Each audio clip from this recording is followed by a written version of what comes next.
we're live. Morning. Not yet. Oh. In a second. It'll, but don't say, Yeah, Mike's hot. Mike's hot, thanks. I know he is, but you know. Okay, That got recorded. Okay. It's We're I'm sure okay. he watches this one. It's okay. He's watching for sure. Mike. Anyways, good morning, everybody. It's Friday, January 30th. Hard to believe that another month has passed Yeah. and that the snowplows have only had to be out one day. It's just really absolutely remarkable that it looks like this out there. I think we're on round 4 of budget meetings, and today we will be doing cemetery, corporate services, and bylaw enforcement. So I'd like to acknowledge that the land on which we gather is the traditional territory of the Ktunaxa, the Syilx, and the Snipes people, and is home to the Métis and many diverse Aboriginal persons. We honor their connection to the land and rivers and respect the importance of the environment to our strength as a community. There's no late items, and if I could have adoption of the agenda as circulated, moved by Councillor Woodward, seconded by Councillor Pinero. All those in favor? And that carries. Okay, so right off the top, we have the cemetery. So, over to you, Charlie. Hey, good morning, Mayor and Council. So Charlie Henderson, Director of Municipal Operations. To my left, we have Charles Jansen, the Manager of Public Works and Parks.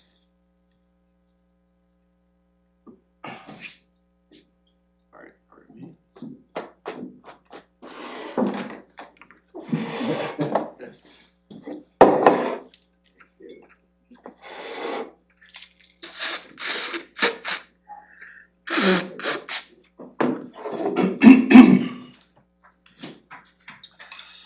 So we'll do a quick little overview of the cemetery. We have 2 long-standing individuals up at the cemetery. They are our maintenance workers. They tend to report to our parks lead hand. We have 1 supervisor who we spoke about at my last presentation, the operations supervisor. He also plays a role in overseeing the cemetery. 1 manager to my left, Charles Jansen. Myself, Charlie Henderson, and I report to General Manager Johnson. Our core responsibilities, obviously, are our burial services, our full burials, our cremations, our maintenance of our headstones, our plots, our features throughout the cemetery. Irrigation is always a large component, as there is a vast amount of green space up there. Ground maintenance. We also are up there throughout all the seasons, so we do complete some snow removal up there as well. And then we oversee all of our labor, equipment, and materials, as well as our inventory management, which is done down at the office at Public Works. And then we always try to prioritize our coordination with the public and family with care and professionalism, providing a respectful, safe, and well-maintained cemetery service that honors community members and supports the families.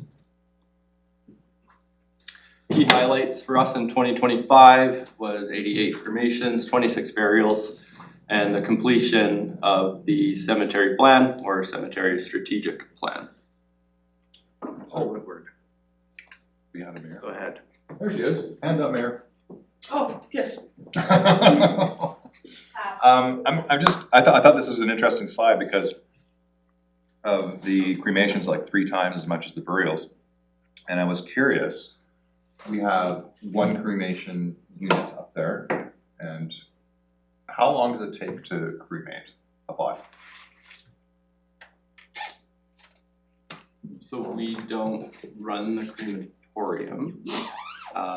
So the time frame, Well, you don't run that. no, we don't. So that's Thompson's. Okay. Because where I'm going is at 88 cremations, I'm wondering, like, are we, obviously it's a much more chosen way of finishing. So maybe I can just answer from our perspective regarding cremations. Much easier excavation, as we usually are about 30 centimeters plus. The diameter is much smaller, obviously, so it's shorter, easier, and backfill. So we're only talking a small amount of earth that's removed. It's much more efficient on staff time as well. And But we don't handle the body or, Okay. My question is, are we heading towards a point of like, can we keep this up? Like, can we, all these cremations, like, is there enough? Yeah, I mean, it's, Of the machine up there? That's the strategic plan. Yeah. Yeah, that's Long the term. strategic plan, yeah. Okay. I was surprised at how many people. Mhm. yeah, it's definitely a trend that we're seeing. But much easier on us operationally than a full burial. Okay, thank you. Charlie, is that the 88 that we actually handle? Because there could be way more cremations if people take the ashes with them, right? That's correct. Yeah, but this is what we were involved with. Right. Yeah, so this is our tracking. There might be other families that decide to do other things. We don't track that portion. So, yeah, the point is there's likely more cremations happening Mhm. up there than are being interned, is that the right? Correct. In the cemetery. Correct. Thank you. Our initiatives for 2026, obviously to provide service and operational readiness, timely, respectful delivery of full burials and cremations, consistent service levels during peak service periods. So as we come into off winter, into spring, we definitely see that uptick. So we are always trying to be ready for that. Asset and ground preservation, ongoing headstones, inspections, leveling and repair, proactive irrigation. So our ground maintenance is very important up there.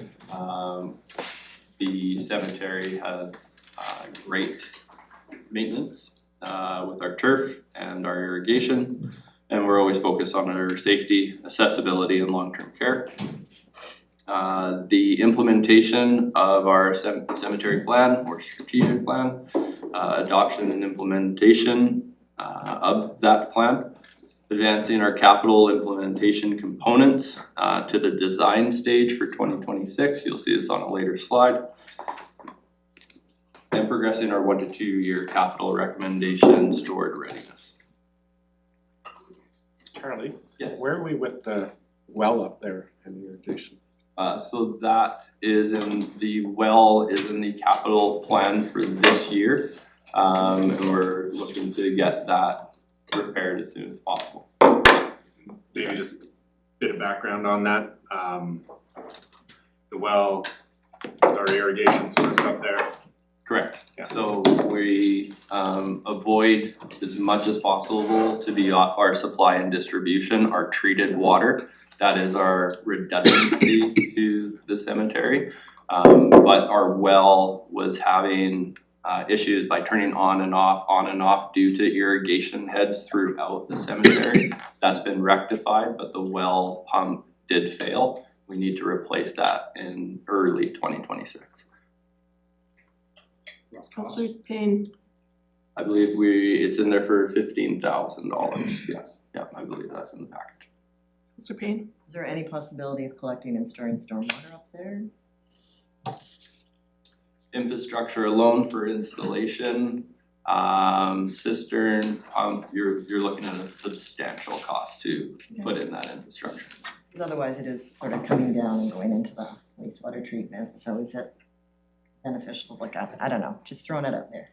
We don't have that infrastructure up at the cemetery. It's not affecting the wastewater treatment plant at all. We do have the well that is already existing infrastructure and a $15,000 fix to repair that. Would be my recommendation. Councillor Page, then Lockenberg. Like we're probably at pump replacement this year, but our wastewater system in general, our water utilities looking at opportunities for creating that surge capacity overall. Is that not what we've heard, like over the long term? In using stormwater? Yeah, using, storing, creating surge capacity so it's not all hitting the system at once.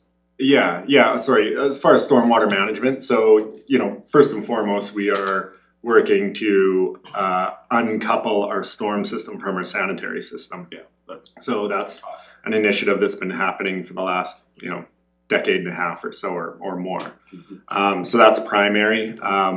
Overall, when you start looking at that sort of storm management, stormwater management scenario, you're really into newer developments. So, any new development or large undeveloped plots, that becomes one of the sort of cruxes of figuring out how that development works. So yeah, making sure that basically they won't overwhelm the existing pipes that are there. So fortunate to have sort of the topography that we have from a stormwater perspective. There's not a lot of areas for ponding, but and generally runs off the lake, the creeks.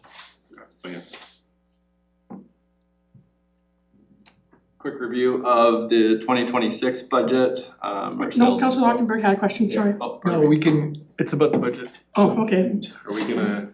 I'll wait till after. Sorry, go ahead. 2026 operating budget, so our sales of service, our conditional grants, our salaries and benefits, our supplies and services, and our contributions to reserves. We're just north of 250,000.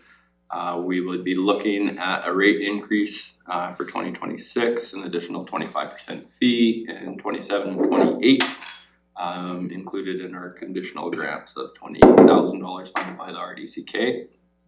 Our expenses shift from 25K from labor to supplies and services to cover our equipment charges, and this will match up with our actuals. Increase to contributions to reserves for an increase in rates.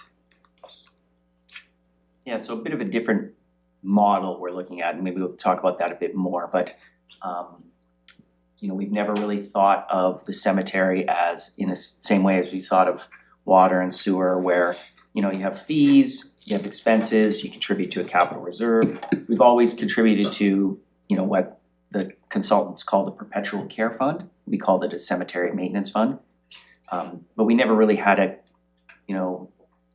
substantial contribution to a capital reserve. So we looked at this in a different way, and the city manager kind of mapped out some thoughts on how we might be able to make this work. And it's really through increasing those fees to be able to put a real substantial contribution into a dedicated cemetery capital reserve, and then to fund these items over time so that we wouldn't have any impact on taxation. So I think we provided with the slides sort of a Excel spreadsheet. I know there's a lot of numbers in there, but that kind of maps out what the long-term plan would be to make this work. That's what you're seeing here today. But it would require in 2026 to increase those fees in line with what was recommended by the consultants, and then a further increase in 27 and 28 to get to a sustainable level, where now everything's just inflation based from there, and we should be able to capture all the capital within this one cost center.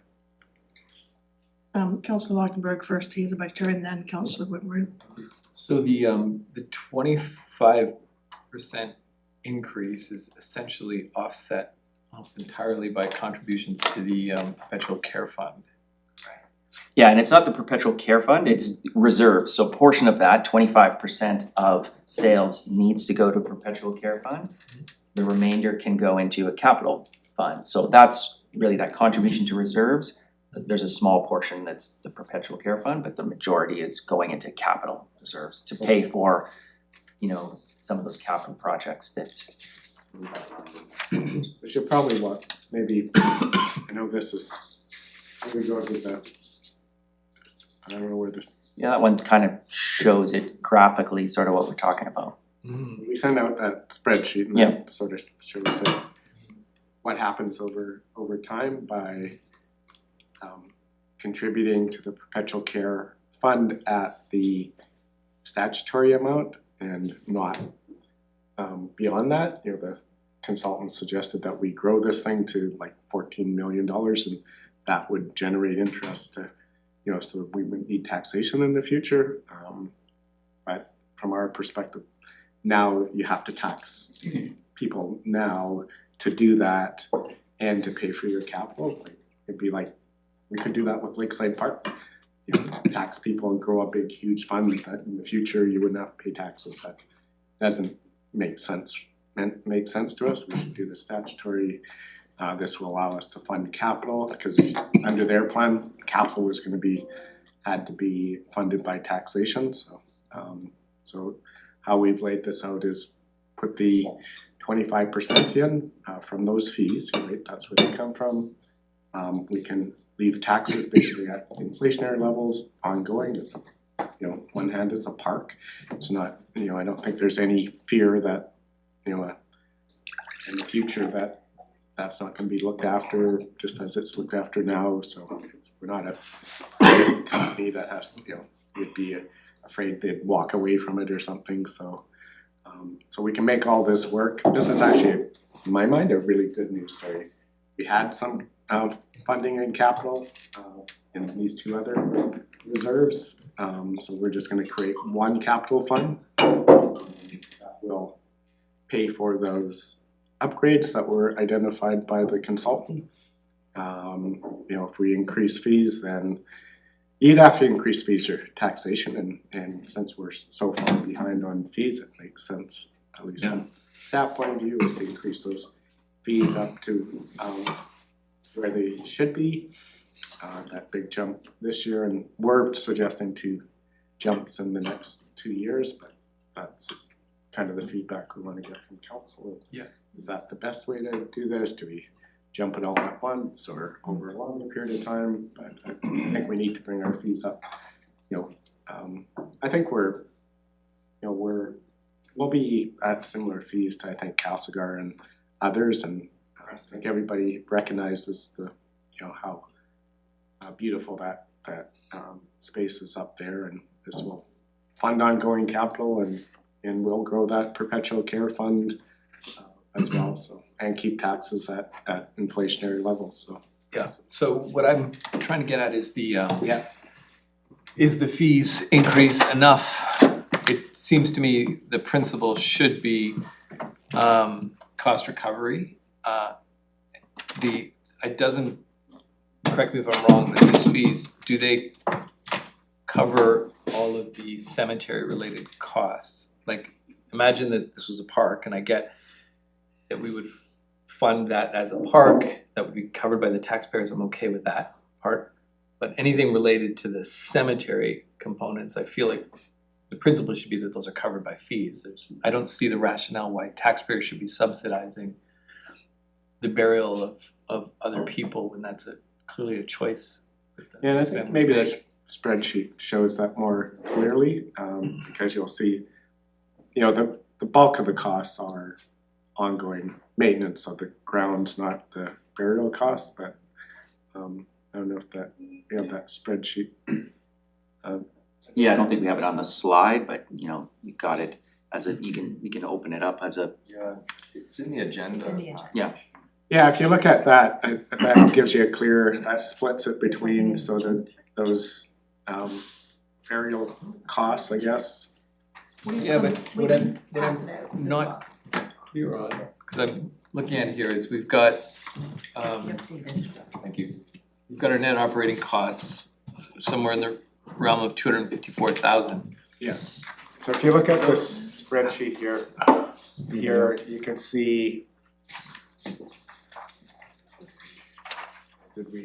thought we didn't break that down?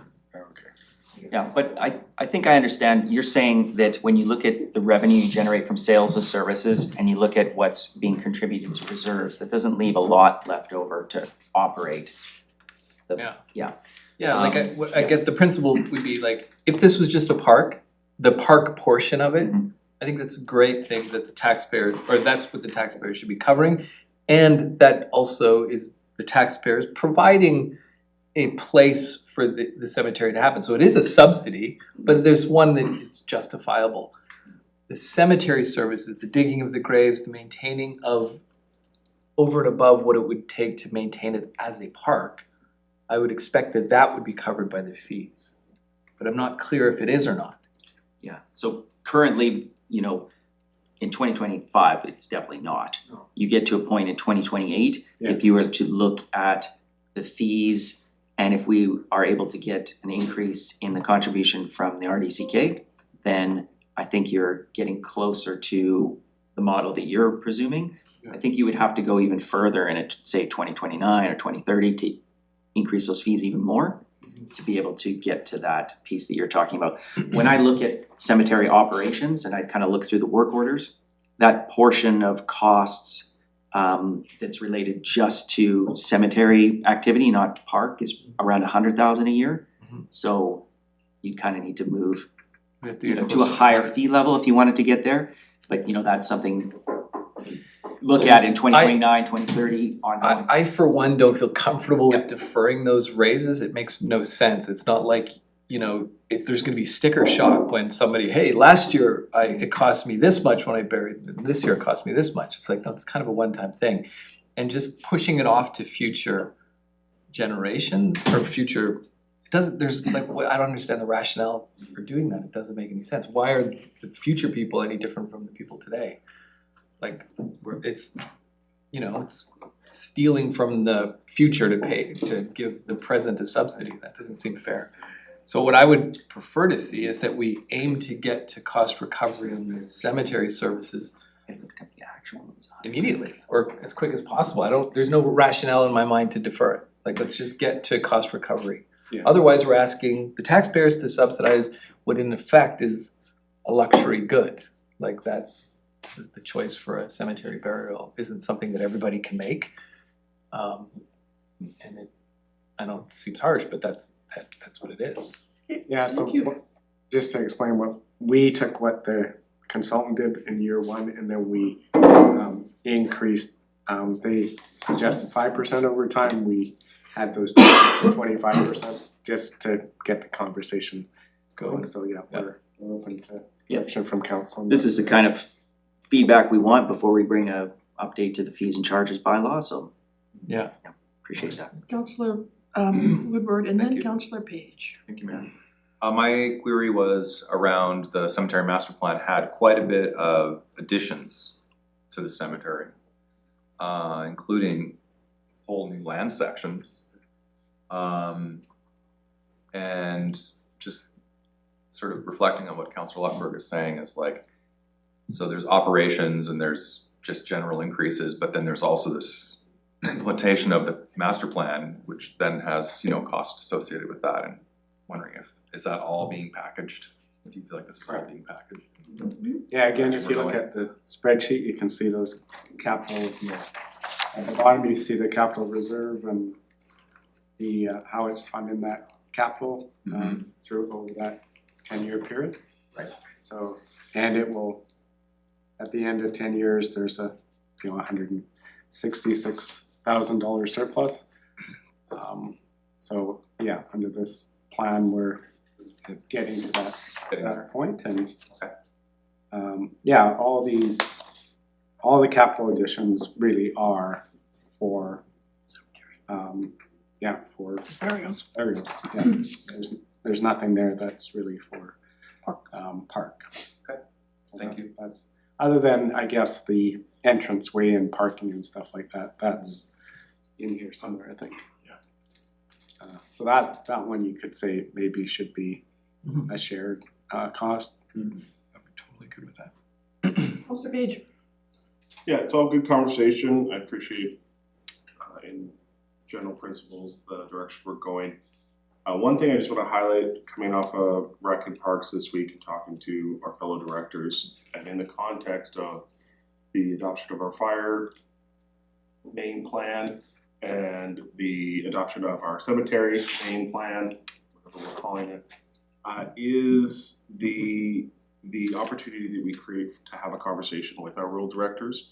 These are costs we're talking about that we're referencing how it may impact that contribution from the RDCK, who also has other cemeteries to impact.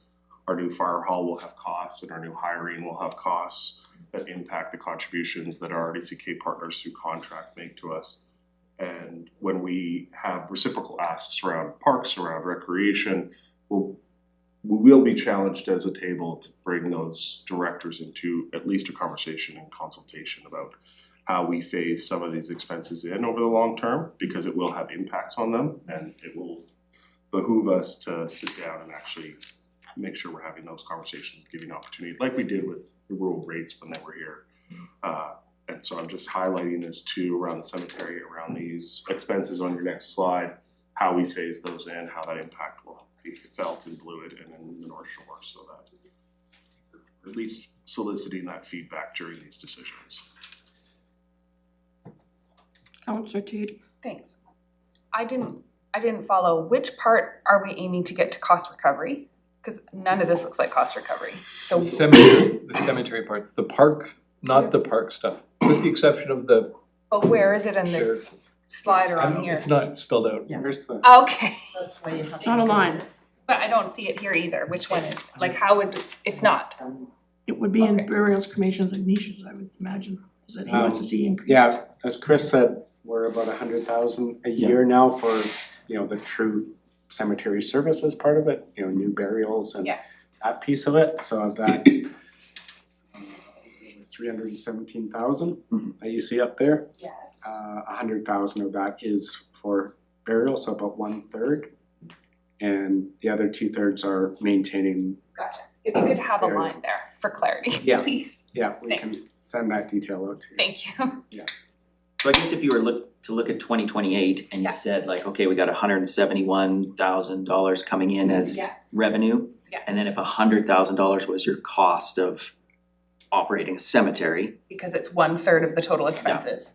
so then you'd be saying like, okay, we've got 70,000 that we could put into a capital reserve.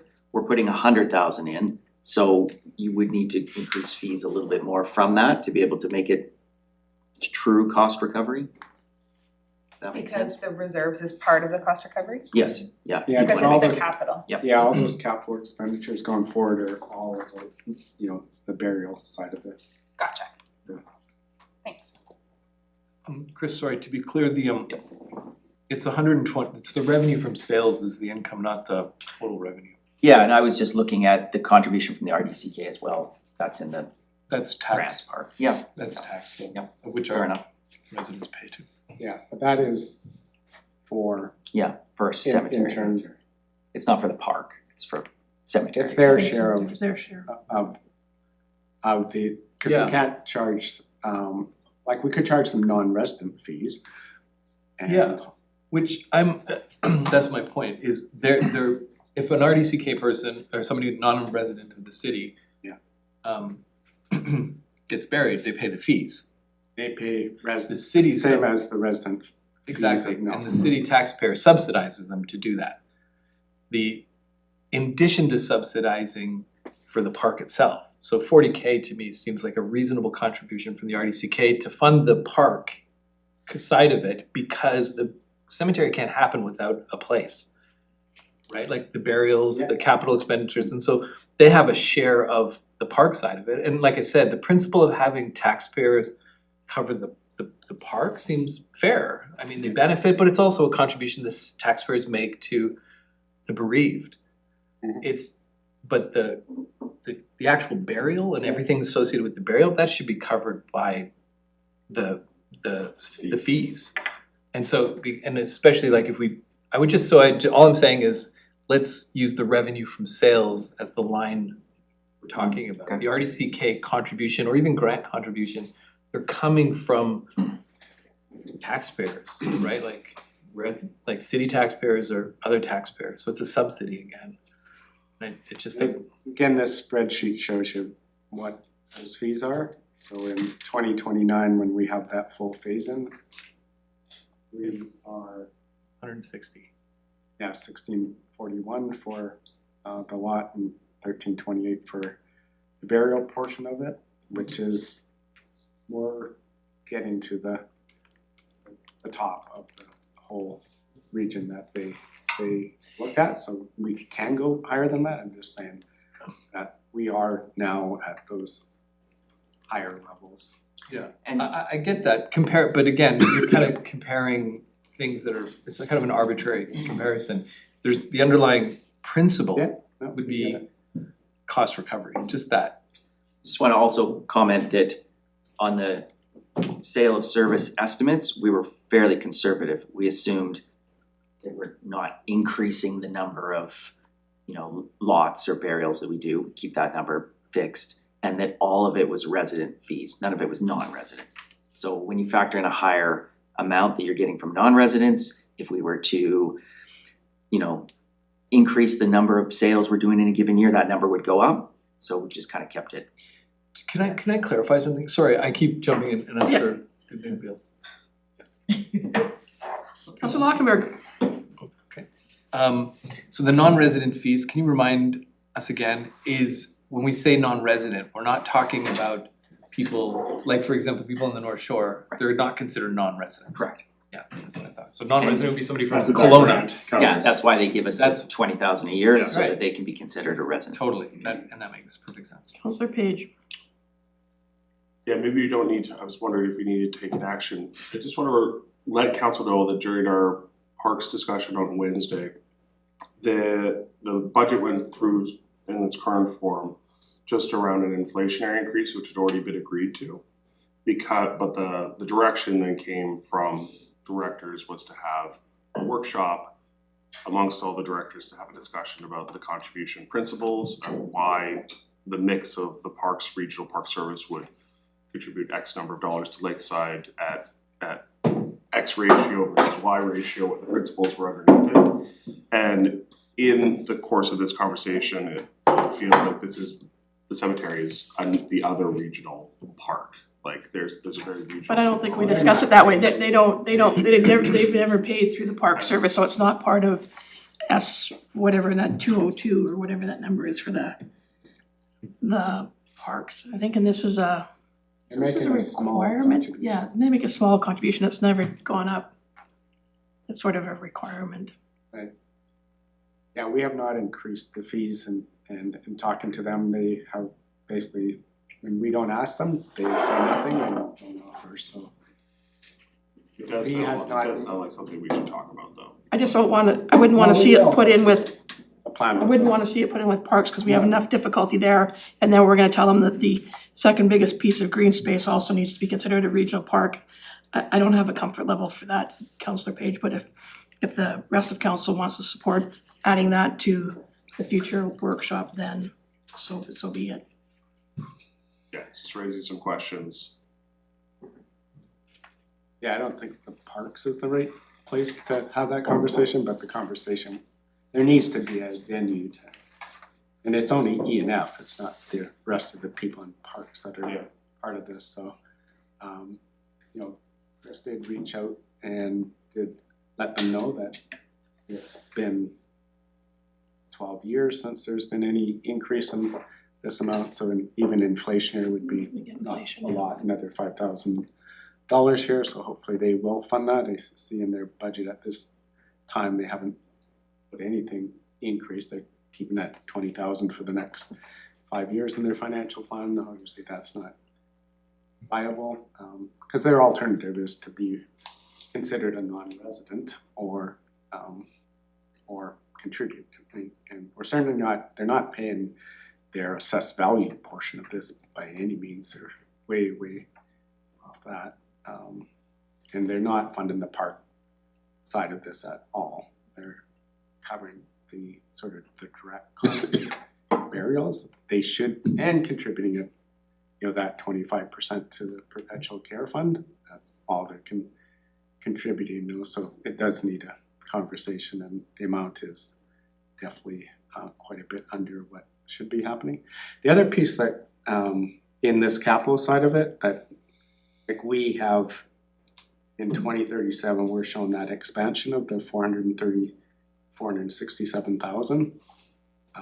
So we need these fees now to do that expansion that benefits another, I forget how many years, Charlie, if you remember, years of burials or. Well, the full expansion, I think, gets us quite a few more decades than that. Right, so we're, this current fees and stuff are paying for something that will be realized and benefited in the future.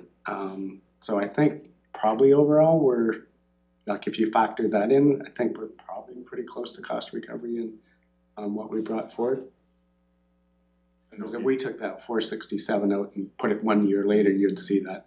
We'd have to I was just thinking like the fair thing to do would be to amortize it and yeah, I would agree with Yeah. that. So I think if we did amortize the additions we had over the time that they're gonna benefit, I think we're probably where we need to be with these fee increases.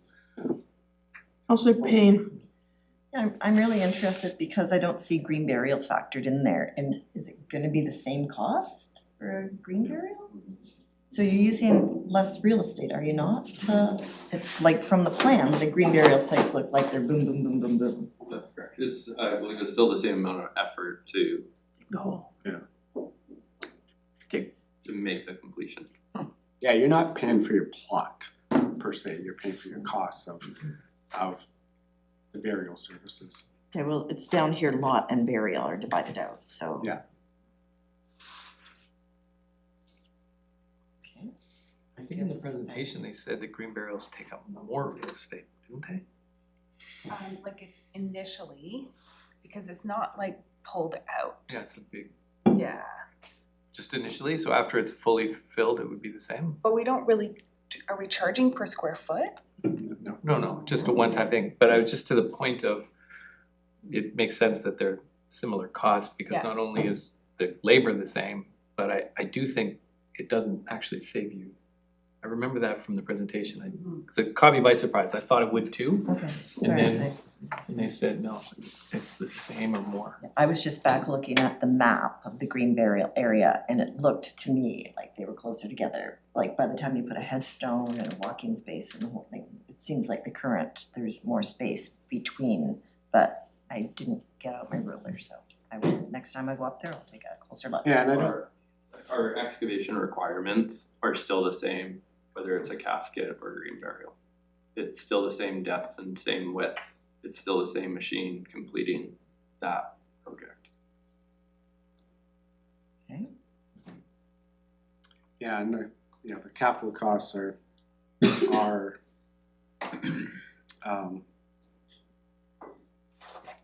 yeah, if we can recover them through fees, then, the capital cost of expanding areas, et cetera, then that's really the only, I guess, portion you're paying for as direct fees is those costs of creating these spaces that, and then, and it covers the cost of the burial services as well, so I guess if you look at that,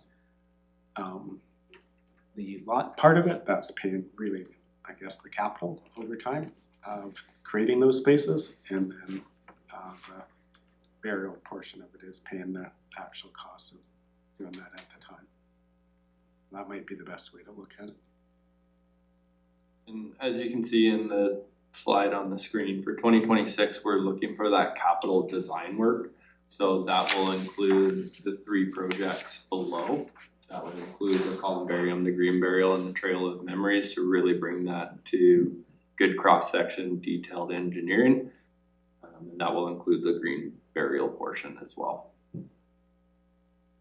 Yeah, that 2026 is our planning year, 27 is our doing year.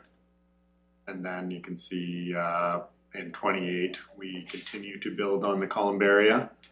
And continue to, I think, the second $60,000, second and third $60,000, that's just spreading out our green burial expansion, Charlie. So we'll open up the first section and then make sure that the rest of the section is being built out over 3 years. The approach with green burials is always to work your way out. So there'll be capital costs associated each year with how we're building ourselves out of that section. And it's just an ability for us to spread the cost. Our crews can do it, there's a savings there, right? So if you refer to the implementation plan in the cemetery plan, those were layered by contractor costs and some unknowns. So I brought that into my in-house spreadsheet and applied it with in-house forces, and there is a decent amount of cost saving to the 150,000, I think is what we came to with these projects. So there is a substantial cost savings bringing it in-house. And the Trail of Memories, the columbarium, they're very civil designed project, which is much in our wheelhouse for our public works team. Councillor Lockenberg, then Councillor Payne. When we had the presentation, I remember asking about why we separate lot and burial out, and that it doesn't seem to reflect costs. I remember the answer being, it's kind of arbitrary. Does it make sense to do that? Shouldn't we just have one fee? Like, why do we separate the two? Cause you can't have a burial without a lot, you can't have a lot without a burial. Why do we break it out that way? Seems to be the industry standard for. Yeah. Every other comparator that we looked at did it the same way, so. Not sure, and you know, I'm not sure that it does a material difference which way you do it. And maybe the It's- burial is trying to. Earlier. You can buy the lot. Yeah, in you buy the advance, right? lot, You can buy oh, that's the why, lot. you buy the lot now. You can buy the lot now, not done, Right, hopefully yeah. till tomorrow. So there it is. Right. Okay, Can't pay for the burial now and get the lot later though, but. right. Right, and as long as we're just clear that it's a complete arbitrary number, because I don't want people thinking like, oh, I bought the lot, therefore I bought a portion Yeah. of the upkeep of the land. You didn't, you just kind of prepaid for the cost of burial. It's kind of a down payment on So, that. I'm sorry to say it, if you were trying to do planning and trying to leave not a burden behind, would it be a bad service to offer an upfront fee that would make its money back over time on the operational side, so it's just done? Time comes, that piece is already squared away. Interesting. And I think you can do that with the funeral home. There you go. Councillor Payne, I guess I'm interested in the Trail of Memories. So that was something recommended by the consultants. Okay. So, A need from the community as well, that's a wind phone as well. That's where the wind farm would be located, so I did go up there. And I'm just perplexed. Who that is intended for, Trail of Memories. Because the grade there, so we're gonna spend $80,000 to go into a forested area, I assume we'll need to take down some trees. And create, you mentioned earlier when you were chatting about accessibility, to understand there's a bit of a switchback and stairs. But the grade there looked pretty significant. So we currently have an organization that has requested another location where that could be up and running this spring. All of the costs are covered by them, the wind phone component of this. But the consultant has recommended another place that for many people in our community will not be fully accessible. I'm just confused why we would pay $80,000 for that.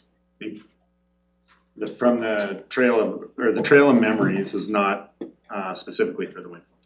Trail of Memories is, as I understood it from the consultant, is an opportunity to have people to go and reflect / visit their loved ones that may be interred in different areas or around. It's an area of memory, so it's got that dedicated piece. And they talked about having, you know, the option for along there to have, you know, perhaps stones that have, you know, reflection, not necessarily like formal gravestones, but, you know, it's an area where you can go and pause and reflect and remember your loved ones that have gone, that you may have spread their ashes somewhere, because it's difficult to be spread their ashes on a mountaintop.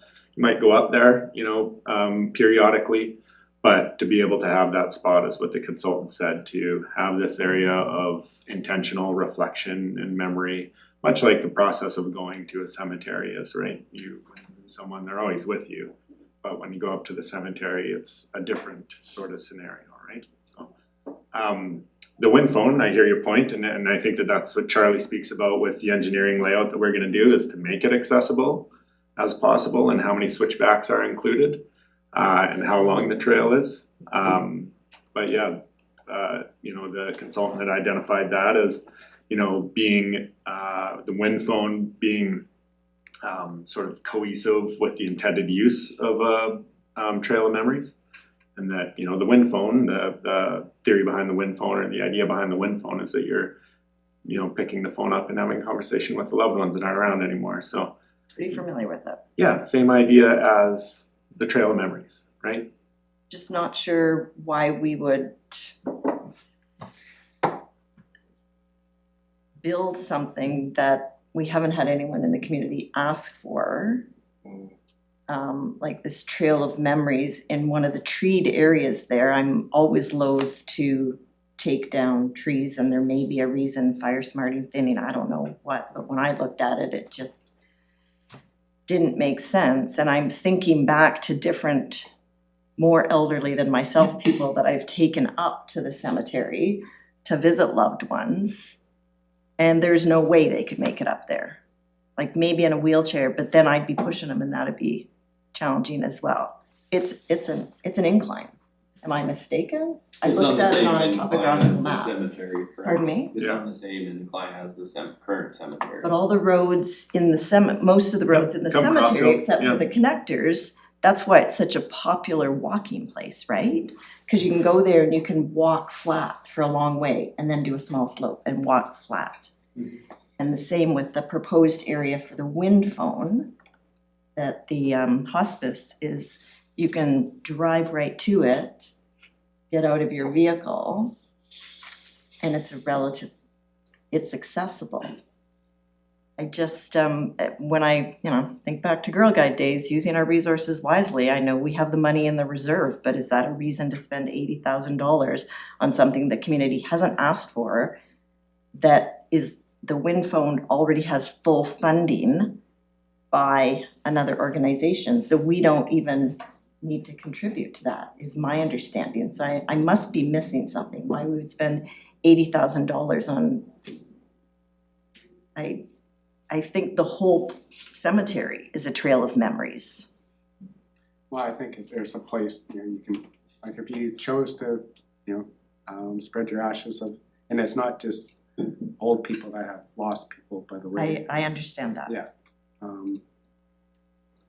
So. But I think accessibility I think means it's available to everyone. Yeah, the consultant identified why, and they laid out this whole plan, and that's why you hire landscape consultants they're landscape consultants primarily. They're not just cemetery consultants. That's their plan. This is a good question to ask them. We're bringing forward what the plan was implemented. If council doesn't want to include that in the capital plan, that's your.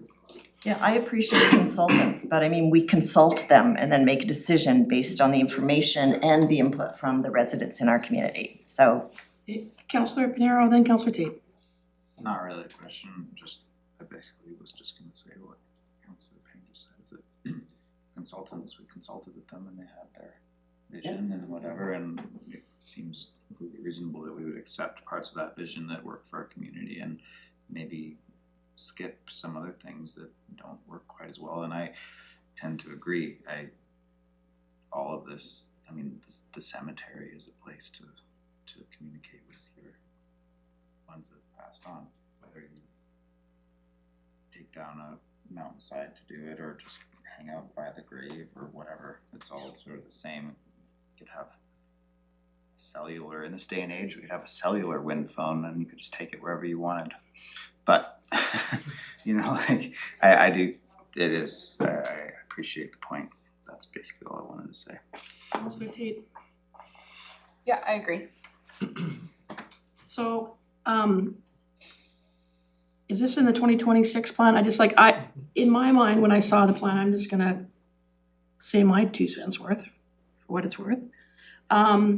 Is that the idea of having the path was more future projection in my mind, as we have more of these green burials, because there aren't any headstones there, so you can't really go and sit by your deceased because it's an unmarked field. There's no markers where there's green burials, so it's not like you can waltz up at some later point and then be right there and like you can That's at a incorrect. gravestone. So these two things are separate. So a green burial will have one very large headstone with all of the names of the people that are there, but it doesn't come for like 10 or 15 years once that area is full. This walking path is a separate, different walking path. Oh, I realize that, but Yeah. when I can't go and say, here lies my deceased, and I want to have the ability to just wander and chat. I think that the path, and I mean, I think this here is that we've heard that there's some concerns about accessibility and slope, and maybe that needs to be reviewed. I just wanna know, are we voting this out right now, or is this in the 2026 plan? What is in the 26th to 27. 30, the Planning. plan? Because you have a 5-year capital plan. You know, With that $60,000 capital design work, that's inclusive of basically $20,000 each for all 3 projects.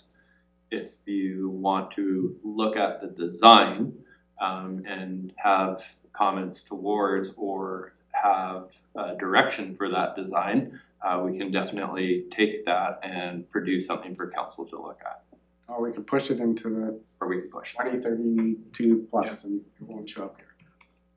I'll weigh in.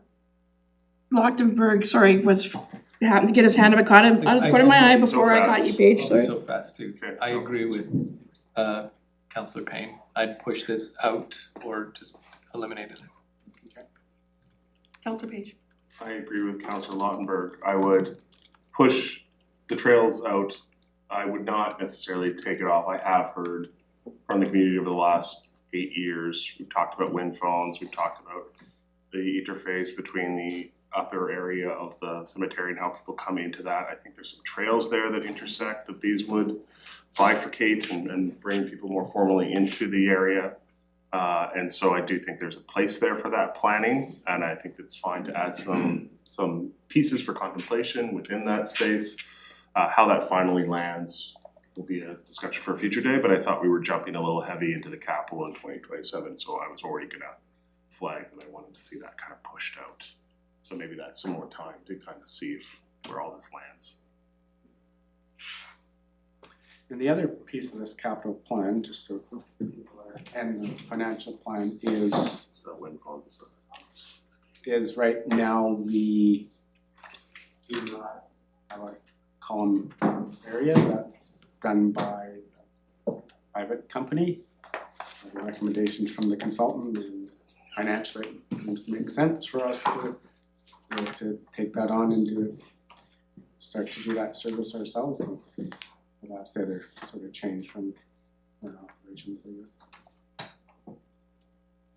So I guess I'm curious, did we approach the company who's operating the current one to see if they would I'm create sure they a would. new one?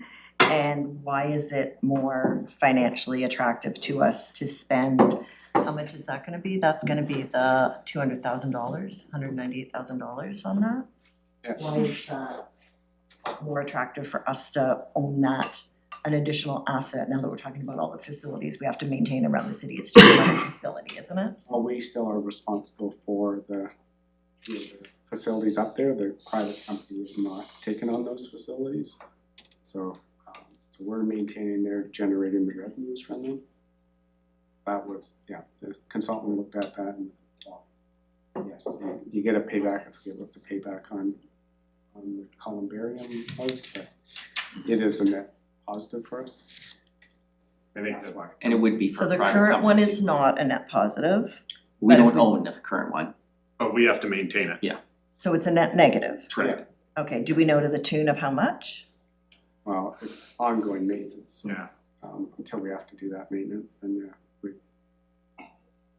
I think that's information that, I don't think that we have our work order separated such that when we do maintenance around the columbarium, so we don't know if we build our own, what the ongoing maintenance costs are gonna be then. It would be the same as if they built it, because like. We don't know what, you're telling me we don't know because we don't separate. Either way, I think that part would be the same. You know, it's really just, can we build it and recover our costs and plus some, be net positive. If a third And party they is felt that doing we this could- as a private company, they would 100% have that same model in place. So, maybe it makes sense for us to do that. Which I think from the strategic plan is more common that the municipality would own the columbarium. Check. is there something you're concerned? No, we spent a lot of time last week talking about adding assets to our inventory. I would probably reach out to the organization that does this, and I'll check if that's, I mean, if you're saying that that's normal, that the municipality owns those things, I'm interested why, number one, we don't own ours, so there's some historical, information there. And, you know, maybe there needs to be a new agreement if they are the owners of this new one, that they are responsible for the maintenance of it, which is not unusual in ownership lease type arrangements. So I just want to be really cognizant of adding additional assets that we are now responsible to maintain. Yeah, but we're Considering- talking about $86 million worth of facilities, like a different scale. Drop of water, Sure, every little drop. Just Difference. being aware. a different scale. Yeah, it is a difference.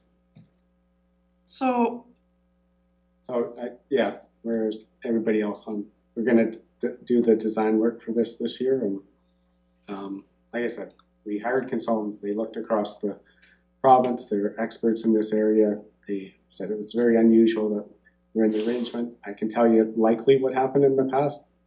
A council didn't want to spend that upfront money to do this, and they made a deal to, you know, somebody, so they didn't have to spend the money. We've shown you a capital plan where it can be funded. We're saying it's net positive in terms of the arrangement. I don't think we want us to go back and start to try to negotiate agreements with others, then we can do that. I don't know why we do hire consultants if they're not gonna rely on anything. sorry, let's just take a breath here for a second. I'm looking at these numbers, 2027, 2028, going out. I hear we want to push a whole bunch of this stuff. Can we, like, we're talking about the budget for the cemetery, and I'm trying to land on where we are for 2026. I've heard from a counselor that we should be charging more for fees and services. I don't know that we've finished that or we're happy with the fees and services as they sit right now on a go forward, looking at the 10-year this piece. I'm hearing that we want to move capital projects down the road. The only thing that we have in 2026 that I see as a budgetary item, and somebody will correct me if I'm completely wrong on all this, is $60,000. I'm hearing of this $60,000, perhaps if we're punting the trail of memories, that there would be, based on this idea that maybe there's 20,000 for each one of those things, that maybe that number is supposed to be 40. I hear concerns about the columbaria. So maybe it's actually only 20, but I like, in these capital things are a bit different than operating. I'm trying to figure out the operating budget. Can we make some decision maybe on that, and then we can go and dive into capital, because it's getting we've gone from one to the other back. So perhaps, can we get some kind of resolutions going on all of these things? And so I'd like to start with operating, which has the biggest budgetary impact and does require a bylaw to come back to council with new numbers that probably wouldn't even go into effect until the middle of the year. So, And that's why the revenues are kind of half that first year, because that's only. Yeah, so I guess our initial thought was to bring back that fees and charges bylaw, which would take effect midway through the year, and it would be in line with what the consultant had recommended in the strategic plan. So if you have thoughts on you wanted those fees to be sounding like some people were talking about higher than that amount, So do you want the 29 fees? I would like to see cost recovery.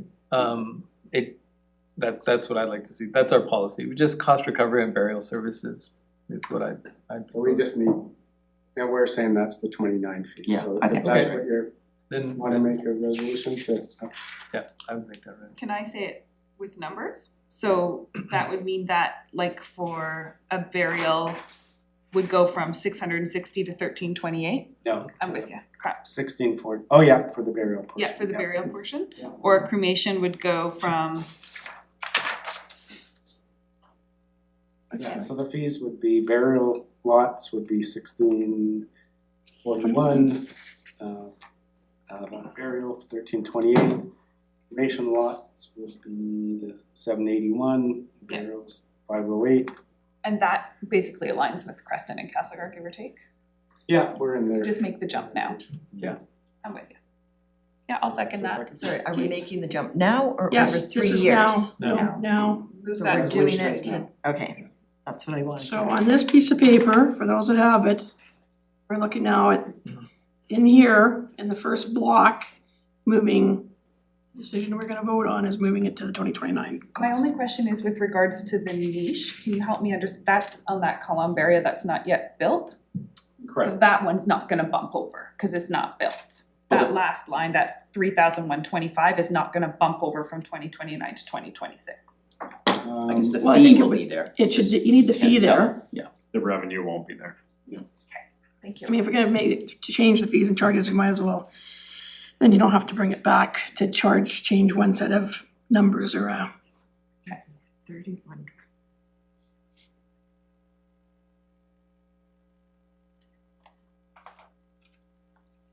Okay, so that's been moved and seconded, that we're moving the column under 2029 to the column under 2026 in regards to fees.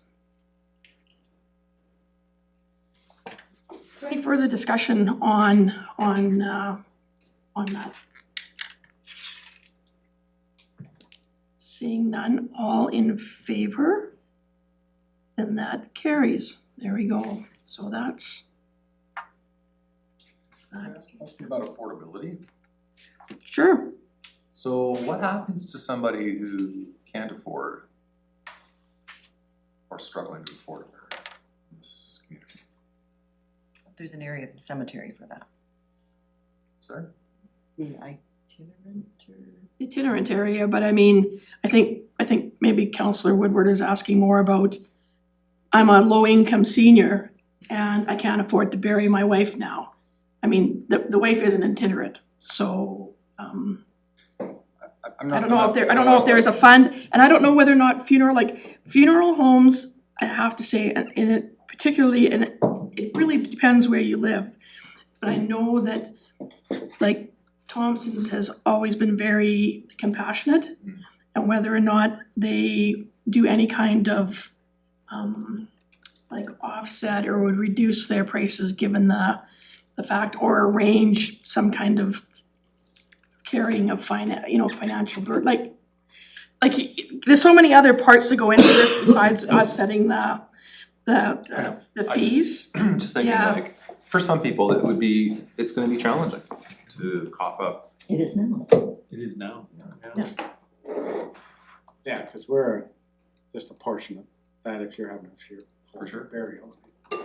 And I know, I think things like CPP, I think there's a funeral thing. My father passed away, there was, I think it was CPP, 1,500 or something. Yeah, there is something in there. Okay. So there are, and I don't know about social services, what happened, someone must pay for it, like. Yeah. So the Just person curious, cause has no funding, they're not paying for it, so. I'm just somebody on a fixed income that would not have deep savings or anything like that, and then all of a sudden this bill would come and be substantial.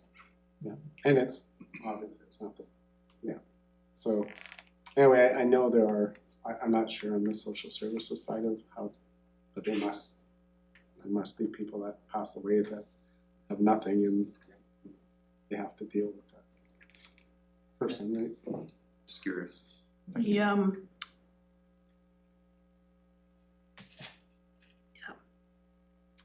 Okay, that one. Okay, that passed, so, And as far as the capital plan, we're hearing, the trail memories, we can bump out, the columbarium, we said why it's in here, and that one we have to make a decision, because I think the consultant said we're 1 to 2 years away from all those niches being full in the private operator, so this one can't wait. So, to the city manager, if we move Trail of Memories to 2030 Yeah.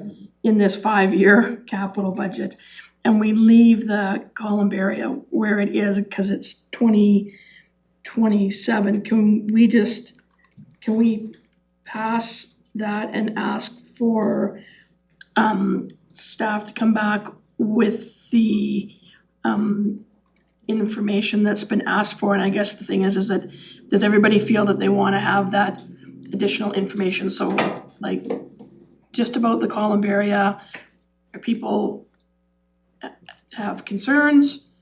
And if they do you wanna see some information come back as to why us versus them? Or an external? I mean, Councillor Payne obviously would like to see that. Is there a seconder? Is there somebody that wants to support that? Or do we leave that currently at 2027? Because I think the consultants did that. That was their work.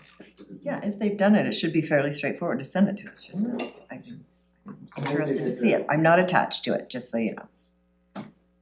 It's not.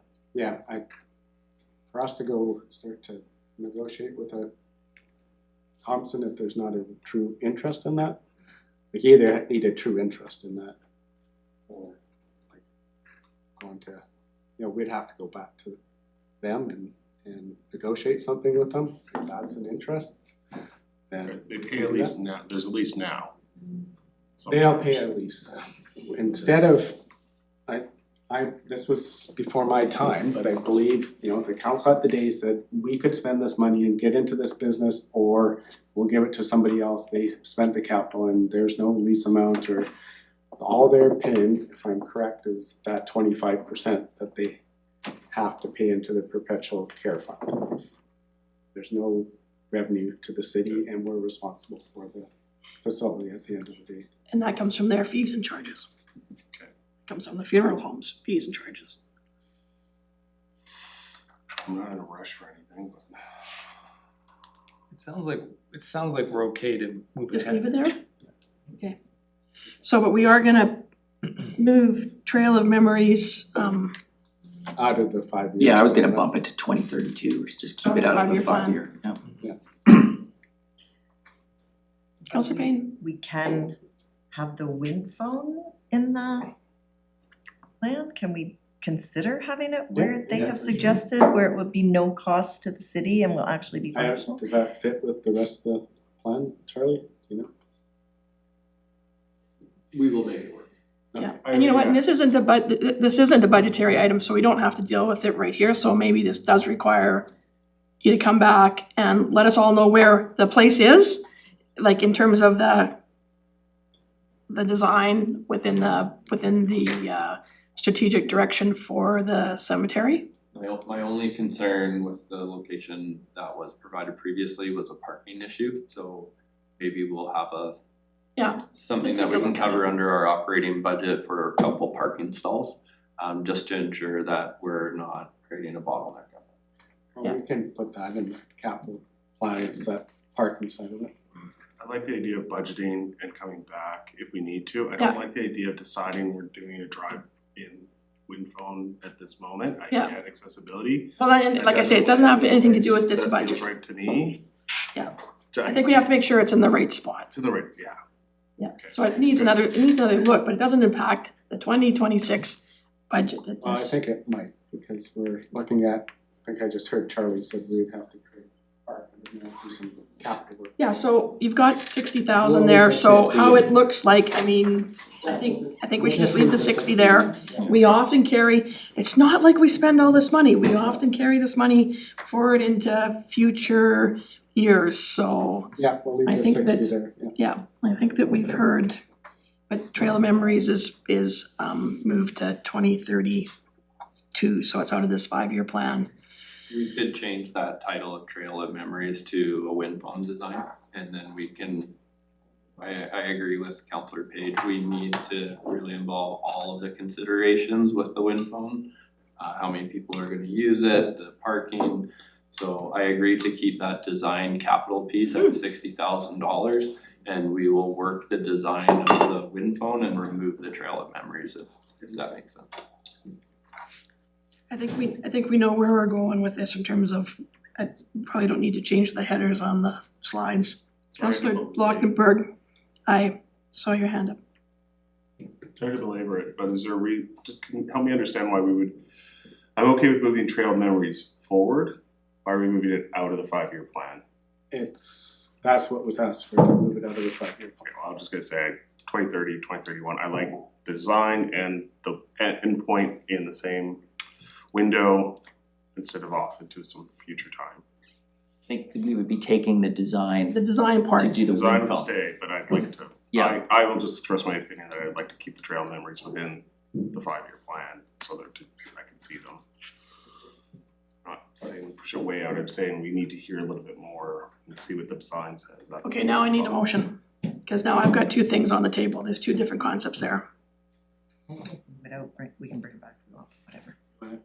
Make a motion? Yeah, I'll make a motion to keep it in the 5-year plan, just out.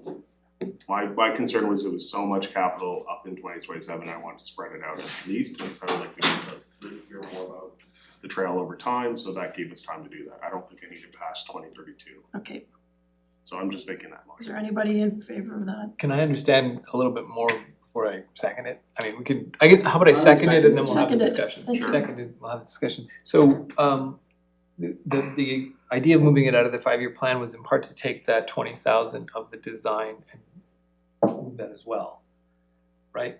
We would, but now we put it back in for. If you put it for in the when- 5-year plan, then you would keep the design.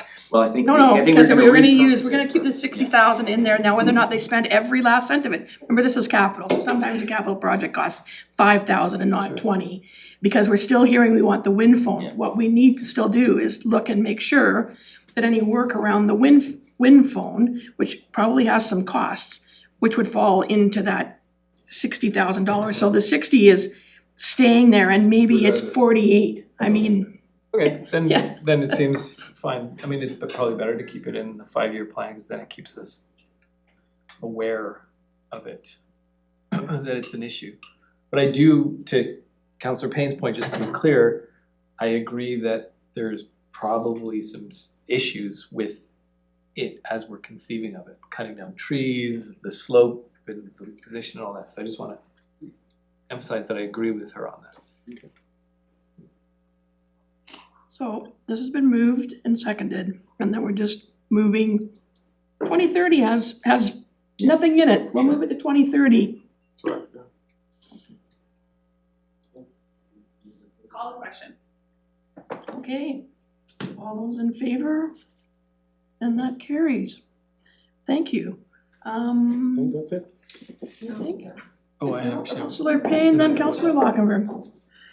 Can I just get a refresher on what we just talked about cost recovery for all of these things, and I'm looking at $60,000 for 3 years running for the green burial.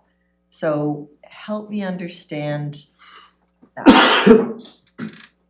So it's a phased approach as we Yeah, have that to part. build in and work our way out. Yeah. So the work will be phased, so 2027 we'll do $60,000 worth of improvements to add shrubbery, make it a green burial section, a pathway, and then think of the green burial as one solid plot. We've divided it by thirds as we work our way out and we complete the capital costs for landscaping, trees, trails as we build our way out. And So Charlie this is phase one is the part along the, so that's sort of the southeastern, I would call it a bit of a crescent up yeah. there, went up and took a look at that as well. Okay, so over the next year, it's not happening, so we're saying over 27, 28, and 29, that area will be completed. And then on the consultant's plan, there was sort of a secondary area, which Yeah, was that's quite a further way. west. Correct, and that's quite a ways out. Right, okay. So on the that'll timing be side. another capital expenditure there. And understanding the design constraints. Yeah, I just find for something that I believe is in high demand in our community, why we, and understanding that we have a lot of parks people not fully engaged, or a lot of snowplow people not fully engaged right now, why we would have to move it out for the following 3 years. I think many people would like to see it sooner, and I certainly want to respect your expertise and your work plan, but if there was any way to do that, I think there would be a high need for that in our community. The service will be available in 27. The service will be available. Construction. 27, yeah. So you'll be able to have a green burial in 27. Okay, I guess that's what I Yeah. wanted some clarity on there. Sorry, yep. It's That looks just to that me like you're doing the work in 2027, so there will be something completed so that people yeah, Charlie, yeah. will be able to be interred in. Understanding that in the beginning of 27, construction does need to be completed, and then we could offer that service. So depending on the winter, as you alluded to, we would try to complete that construction as soon as possible, as it would be a top priority. And then we would be able to offer that service in 27. Whether that's July or September, I couldn't confirm that currently at this date. But it's not waiting till 2029, I guess is the Correct. functional piece there. Okay, well, if there's any way to make it 2026, a lot of people will be happy. Okay, so I think we've covered the cemetery, and so I just want to acknowledge that the work that's, I think. no, Councillor Blacktonberry. I did have a comment. Yeah, sorry. In the pricing, the other suggestion I would have is that we remove this lot burial thing. I think it's confusing, but it also creates an impression that somebody bought or now owns that piece of real estate. And suggesting like, hey, I paid for it, it's mine, kind of thing, when in fact it's still subsidized by the city, it's still provided by the city. What they're paying for is the burial.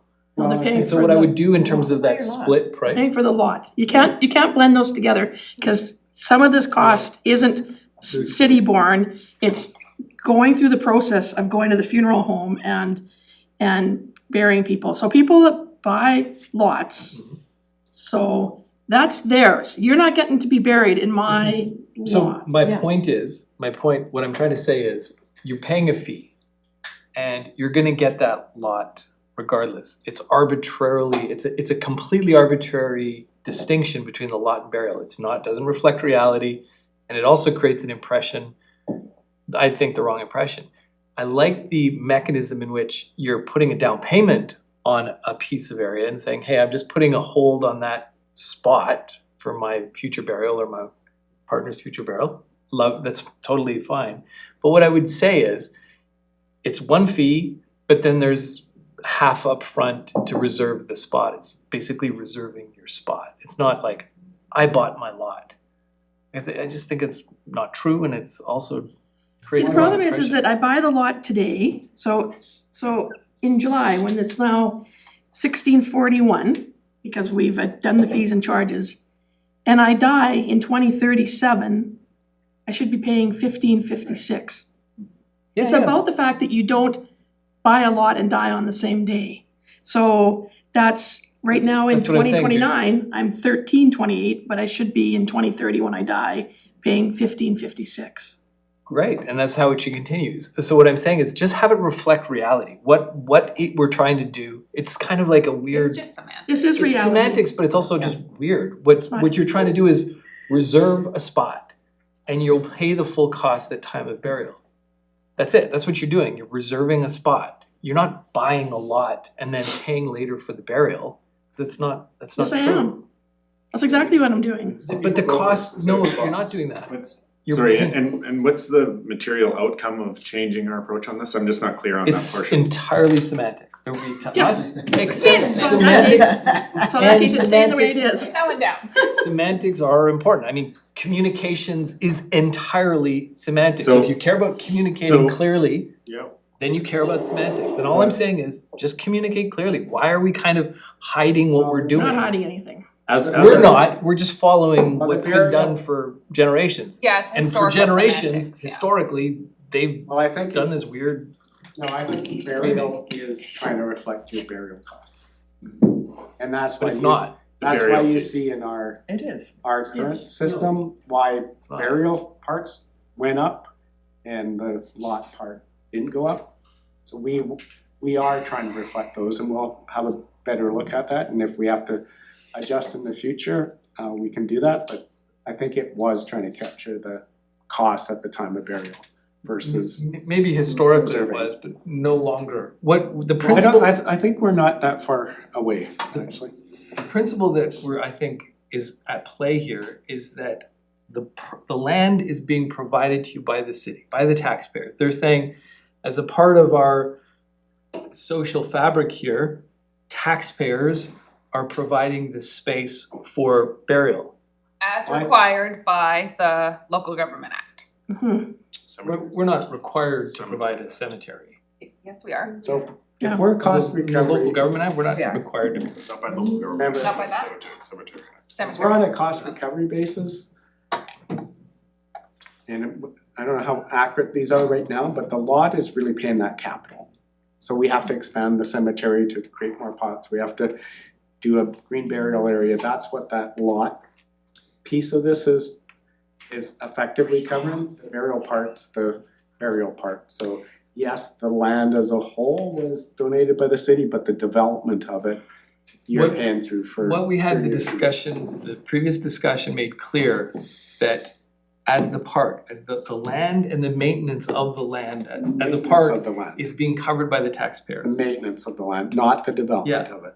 The burial costs include the operational costs of digging the hole and doing that work, plus the capital for doing that No, work. the lot coverage is covering that. Including the various components. What we said was, the one kind of thing where it's not clear is the shared, like the parking lot. Like, is the parking lot, Yeah. that's probably a bit of both. And it looks like, given the fees that we've agreed to, it's very likely that it almost certainly is the land itself and the maintenance of the land as a park is taxpayer. It's not covered in the fees. After it's developed, not before it's developed. So the 467 to expand, the 180 for the green burials, all that is being covered by fees.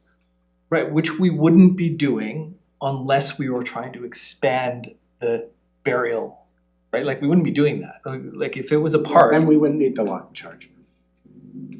well, if we weren't gonna do that, we wouldn't need the lot charge. The only reason why we're expanding it is for the purposes of increasing burials. So in that sense, again, it's It's paying for that. paying for the cost of burial Development. itself. Yeah.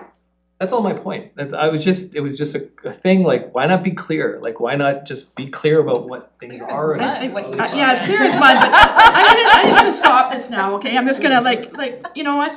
We've made some decisions here. We've got a lot of budget to get through. When you go in your time, you just pay for it all at once.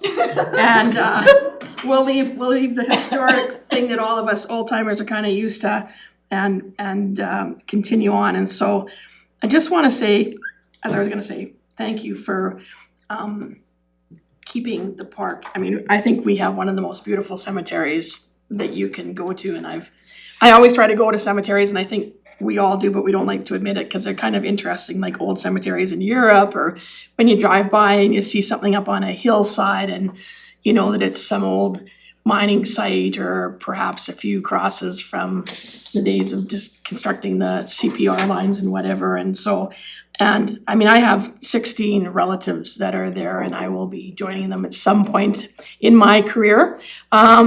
So, but it really is a beautiful place, and I do take, like, I mean, usually friends that are coming are somehow either knew my parents or they knew my grandparents or whatever, so we always go there, but I take almost everybody. And when we ran the bed and breakfast, and people said, where should we go that's different? I used to always point them to go and drive through the cemetery. So I just want to thank you for the work you do there, and please pass it along to the guys up there. I usually try to stop and go in and say hi to them when I'm up at cemetery. Charlie? Just one quick note, Charles Jansen was also a cemetery worker for over 20 years Yeah. out there, so he plays a vital role in that maintenance comment. Yeah, no, it really is beautiful. You see that picture quite often on driving that first drive-in of the trees overhanging there, that first road, that you often see that as a picture of Nelson, and nobody would ever probably know that that was the cemetery, so. Anyways, thanks again. Councillor Payne. I just wanna clarify that, sorry, that last slide, the work on the entranceway isn't out until, was it 2030? I don't have that up in front of me. Yeah. Okay, And that's tied in, we actually have to do a water main looping through that section, and we have a right of way. So we're gonna be in there to do that anyways, and that may change a bit based on our schedule for that. But when that construction happens, it makes sense to then do the additional work there. yeah, it is, related to the mayor's events, it is one of the things when I go in there, that it's very beautiful and restful from the get-go. And I know this is a conversation for later, but thinking of having a parking lot right there does not flow with that feeling that I currently have. And I know we're still cars, but hopefully we can locate a way to do it that will maintain that serenity of entering the park. Understood, yeah. Thank you.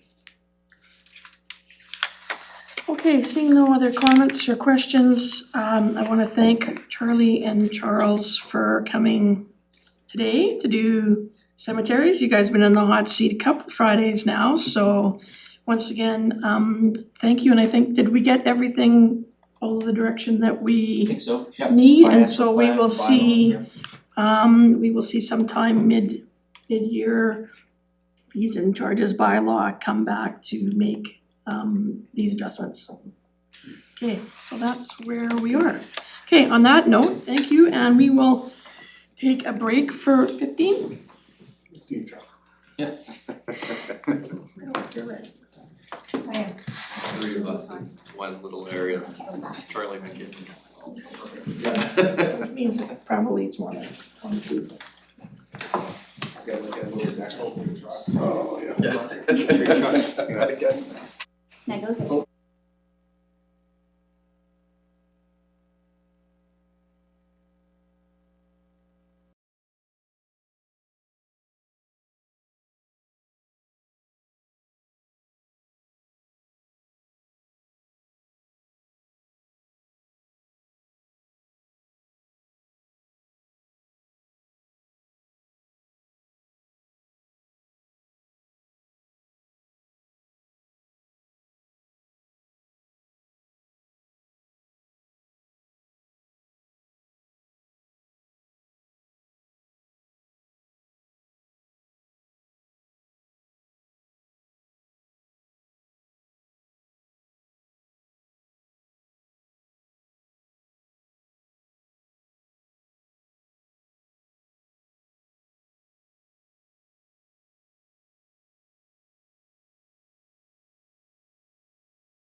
What are we doing now?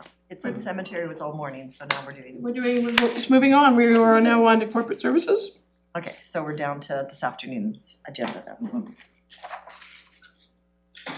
And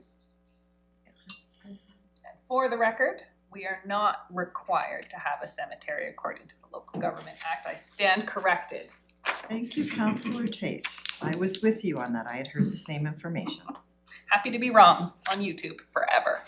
I've already shared it with all my friends. You're like, Kate was wrong. I was using AI. He's got an AI making memes of it, That's right. right now. That's right. Tate, wrong Tate. Exactly. Wrong on parents. Wrong. Wrong all the time. What else is she wrong about? Take a look at what you just emailed me back about, because the date is February the 11th. Oh, I thought it was January 28th. Okay, thank you. Okay. Wrong times two. Oh, we'll get a trifecta out of you yet today, because there's no point in going without 3. I like 3, it's a good Wrong number. hat trick.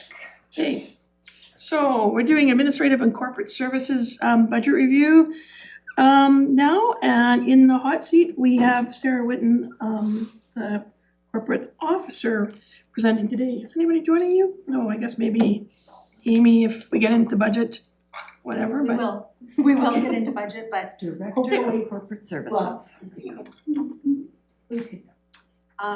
so corporate services is part of administration, in which Kevin Cormack is the CAO and Chris Johnson is the general manager of what? Oh my God, can you say it? Community Doesn't fit on planning, the- climate and infrastructure. He's got it. There we go. And Chief Administrative Officer. yeah, or city manager. But the CAO, just for everybody out there who doesn't know. Oh, yeah. You said he was part of administration Yes, and yes. to fill that in. So I am the Director of Corporate Services and I am responsible for legislative services, bylaw, the community center, youth and community services, so the youth center and any cultural programming. So in terms of legislative services, we have our Deputy Corporate Officer, our Communications Coordinator, Legislative Assistant, Records Management Coordinator, Administrative Assistant, and this year we have an LGMA intern as well. And under bylaw, for our manager of bylaw is Jordan Dupuis. We have our manager of youth and community programs, which is Terry Wilkinson. I think you have all met her. And our cultural programming, we deal with the Cultural Development Committee, our Cultural Development Officer, and our Indigenous working group. Quick question, the parkade is managed by what team? The youth center as well. Youth Center? No. No, Not anymore, so Oh, not anymore? No. Okay, sorry. It used to be a very manual process, and since we went to sort of the pay-by-phone piece, there's really not a lot of administrative work to be done, so. Right. Makes sense. Bylaw, do they go? You walk through. Control it, Yep. yeah. and we have a new pay by phone system in the parkade as well, so it's pay by phone rather than Yeah. Kiosk. it's perfect. So our key initiatives for 2025, I think you've all met Christina Felikin. We have her for 1 year, although for not even half a year left, I think, in her internship. She's been, we were awarded a grant for an intern through LGMA, through the Local Government Management Association. And she is working on business licenses, that bylaw for us, the special event process. She's created a simplified process for permissive or PIAs, so privacy impact assessments. And then also with our chapter for the LGMA, we agreed that we would, one municipality in our chapter which would cover the West Kootenai boundary region, would apply for an intern, and that is how we got Christina, which is yay, she's awesome. I also want to talk about our day-to-day because it tends to be sort of invisible work, but that is what legislative services sort of is.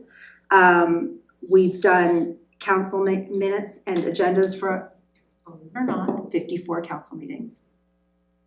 So, and then we've done 8 CDC meetings, which is for the Cultural Development Committee. We've done 8 Housing Committee meetings as well. We have worked on the Peer Bylaw, the Local Improvement Bylaw, the 85 Baker Street Local Improvement Bylaw, Youth Center Fees and Charges Amendment, Respectful Communications Policy, Committee of the Whole Delegation Policy. Councillor Payne has a question. I'm just interested, you said 8 housing committee meetings? Over what time period is that? For 2025. Okay, and 54 council meetings, wow. You've been here 54 times in 2025. Yes. How fun was that? Thanks. 50 of those were budget. Oh, that explains it. Feels that way. So fun. Legislative Services is also responsible for the leases, licenses, and agreements that happen in the city. And our legislative assistant, Sophia, who you have met, has worked and continues to work on the city-owned lease policy. She's completed phase 1 of that policy, which you have all been involved in, and will eventually, in 2026, you'll see in the next slide, we'll focus on sort of a phase 2 for that policy. We also work on freedom of information requests, so we've had 21 of those in 2025 that we have fulfilled. Privacy impact assessments, we've done 7, as well as created a guidance document and simplified some forms. So I know what a freedom of information request is. What's a privacy impact assessment? Yeah, so we call them PIAs, and they are required by the province that local governments do PIAs or privacy impact assessments. And basically, we're just looking to make sure that if there is no personal information, if there is personal information, how are we managing that? So for new software, for new software, is it programming? Anytime we collect your personal information, and we have to assess how we're protecting that information. So generally, it's new software, so we need to make sure that we're collecting great data, we're protecting that data from somebody else having access to it. But it could be, it is broad enough when people sign in here to attend a meeting and they put their address down there that we need to protect that somebody can't walk up and walk out with your personal information. So it's a whole new. It's part of the overarching FOIPA regulation, is it not? If you drill down, it is. It is. It's buried in there as a requirement, and also to make sure that you're not collecting information that you don't need. FOIPA is very clear about the fact that you have to be able to prove that what you collected was actually required. So can I just say what I think might be an example, and you can tell me if I'm on the right track? So when our household signed up to get our Nelson Hydro bills online, is that covered under this? If we bought a new piece of software, you don't have to go back, but you have to go forward. Okay, so if we wanted to get our tax bills online, then we would need to do the same sort of thing. Okay, and we could just say we're good with giving you that information, knowing that you're gonna protect it. We're giving you the email address at this point in time, right? Well, that's a very complicated. Okay, well, we don't need to go there. I think that's one element of it, that piece that, you're acknowledging that your information could be used and for what purposes, but I think it goes even deeper than that as far as what we're required to ensure. That's just one level. Just trying to understand the barrier, because I think we've been pretty successful with Nelson Hydro, right? The barrier is the software. That's the barrier. Tends to be the software. So for Nelson Hydro, they have the proper software then? They do, yeah. Okay. And we so did it's do a just the city. PIA for that software a couple of years ago now, I think. An example is the new third-party dispatch with Fraser Fort George. So now you have two government agencies with data. So that one I think had to go to the office of the commissioner, It did. office of the It privacy. did, and so generally, we don't send any of our PIAs to the OIPC, the Office of the Information and Privacy Commissioner. But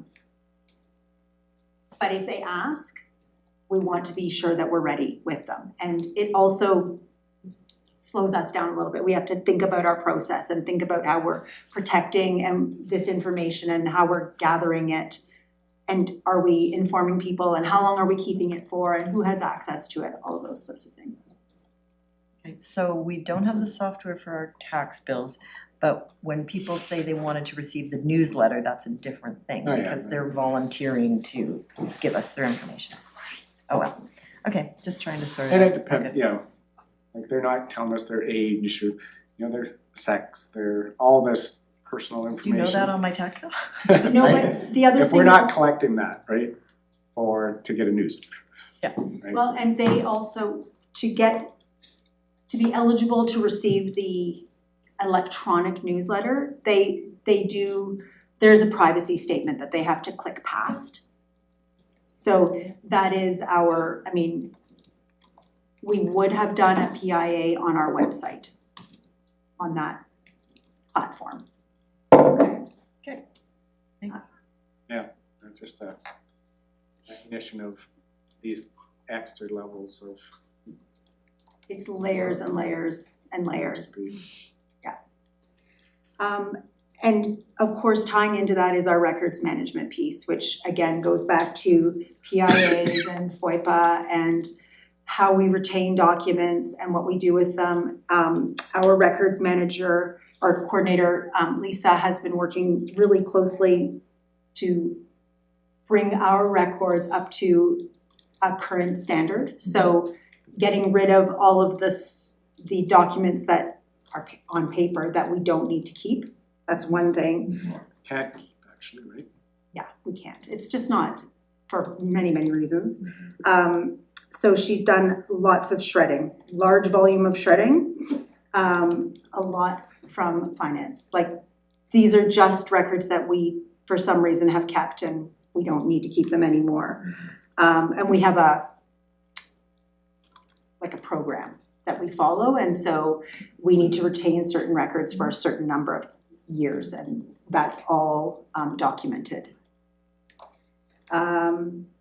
Communications, she has worked on our website refresh project, which is happening as we speak. So she's kicked it off in 2025, but it is ongoing. It's a big project. We've activated forms on the website. So we're working with records management and all departments to limit the amount of paper that we produce or that we accept and from other people. So we're working on fillable forms, and that is a website function. We've launched the citywide newsletter as well, and we had the official opening of the Victoria Street Transit Exchange. Councillor Payne. I'm just trying to understand the website refresh, which is something we've been talking about for a long time. So will there be some sort of announcement that there'll be a shift? Because I still find it quicker and easier to Google what I want than to go to the website and search. So is that one of the functionalities that will be improved in this, or? Oh yeah, it will be definitely improved. I know that Stephanie, our communications coordinator, is working with a team to figure out what is the relevant information that should be on a city website, a municipal website. And so it might look different, but it will definitely be easier to navigate. And it is a sort of, it's not included in our budget because it's a free, well, we call it free, but right? It is after 4 years of having our website in place, we are automatically eligible for a refresh, which is what we're tapping into. So will there be some sort of announcement at one point in time when that functionality is there? When it's Okay. done, yeah. Okay, awesome. Yep. I look forward to the day. Yep. And for our 2026 key initiatives, we're digitizing, as a pilot project, we're using development services and trying to digitize all of their forms. So I don't know if any of you have noticed, but when you walk in, on the wall, you can get a form for a building permit, you can get, there's forms. And we're trying to make those, again, fillable, online, accessible, all that kind of thing. Let's see, we're working on, for communications, she's working on the annual report, again, the website refresh launch, and a communications team support plan for Canva Enterprise, which we talked about last year during budget. We've moved from Canva to Canva Enterprise, which we can now access a few different kinds of licensing. So that's super important. In terms of legislative services, we continue to work on leases. One of the things that we're doing is a bylaw review. We hope to, and it's going to be a 5-year project, it's gonna be a long project to do. It's digging into our bylaws that we've got now, the ones that we use or refer to regularly, and trying to either update them, dispose of them, or totally refresh them, whichever we need to do. So we'll be working with each department in the city to undertake that. For Truth and Reconciliation, we work with staff and a little bit of council on, for the June 21st and September 30th days. We have a blanket exercise happening in February of this year. We are trying to pull together some cultural sensitivity training, which will include the Indigenous Working Group, Council, potentially the Police Board and Library Board. We are also working on a medicine wheel exercise, which will happen in June. And then we're continuing to develop our relationships. We did receive some grant funding through the community to community process, that's through UBCM, where we can do some relationship building with the nation or nations that agree to do that with us. So we've started, the first phase of funding, we've started with the SNIAXT. So because for very many reasons, but anyway, we will be having, they're coming up here on June 10th, in June to do their canoe journey, and that's when we would do break bread with them. And that is all funded. This year, as you all know, we also have an election happening. So we'll be, the legislative services team will be really focused on the election. And there's a ton of things that need to happen to make the election happen. Councillor Payne. I was just curious about that because there's a budget item. So BC elections pays primarily for it? So No. what's Responsibility of the municipality. Oh, it seems Or the like a district. small number then, so maybe I'll wait until we get to that line. Councillor Lochtenberg. With the elections, one of the things we talked about at the last council meeting was the potential of doing going to the public with referendum ask. We mentioned it about given the massive shortfall on our asset management or capital budget basically for buildings, we talked about it. You talked about it after the meeting, so. Oh, it was after the meeting? Yeah, the meeting was, and you had quite a lengthy conversation with the CAO, so. Oh, right. Most of the people in the room are not privy to the. Oh, okay. Okay. Okay.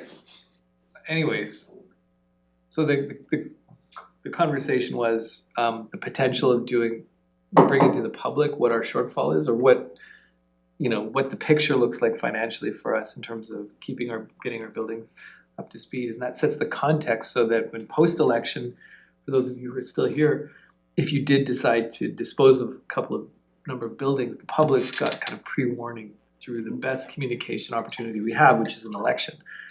So it sets the context and allows the public to be brought along, which for some might be a pretty controversial yet necessary challenge, like how do you fund that shortfall and with buildings, so. So is your question, like how much more does it cost to have a referendum in terms of when we look at the budget? And does corporate service have to start thinking about it, like adding it to the budget? What are the implications of that? Maybe there's no additional cost, I just don't know. Yeah, so we're coming back on facilities again, and yeah, that would be a good conversation of, obviously, as we demonstrated, if depending on what facilities you choose to hold on and or dispose of, then borrowing is going to be required. But we'll sort of get a better sense of that when we have that follow-up discussion. We have done some more work, plugged in, as talked about, the demolition costs potentially for the curling facility, roof repair on the Civic, so we'll update, you'll have updated numbers of what the shortfall looks like with those items in there. Just working on what the tax implications of borrowing is, so we should have better information and hopefully get better direction. And yeah, that's an avenue if you want to, ultimately you'll have to go to the public on borrowing. That's one of the things that we're going to have to do. And you can choose the process for it. So alternative approval process, or is it a referendum? And if you're going to do a referendum, probably I think election period. the question here more is about just that, if we stick to what we're trying to do, look at here in terms of the budget for legislative services, I mean, that would be something that would be, there's cost, because first of all, you have to have, there's cost in terms of staff having to make sure that the right question is being asked. Yeah. Whatever that question is, so I don't wanna get into what next week looks like. I mean, there is just costs, and there would be probably additional costs besides running that legislative, because they would be in charge of making sure that all of the legalities of making sure that a referendum was held properly. So would there be a cost implication? I'm gonna go out on a big limb here and say, yeah. I mean, at very many levels, but not discussing what the question is. Mm-hmm. Or what we're questioning, a referendum costs money, period. So we should probably create the space at least so that when the decision comes, you've got the option. Otherwise, you're limiting your options if you didn't really budget for it. I would say, yeah. Councillor Page. Just for everybody who wasn't there, just for recreation has asked at the RDCK side to bring back at the next meeting, which is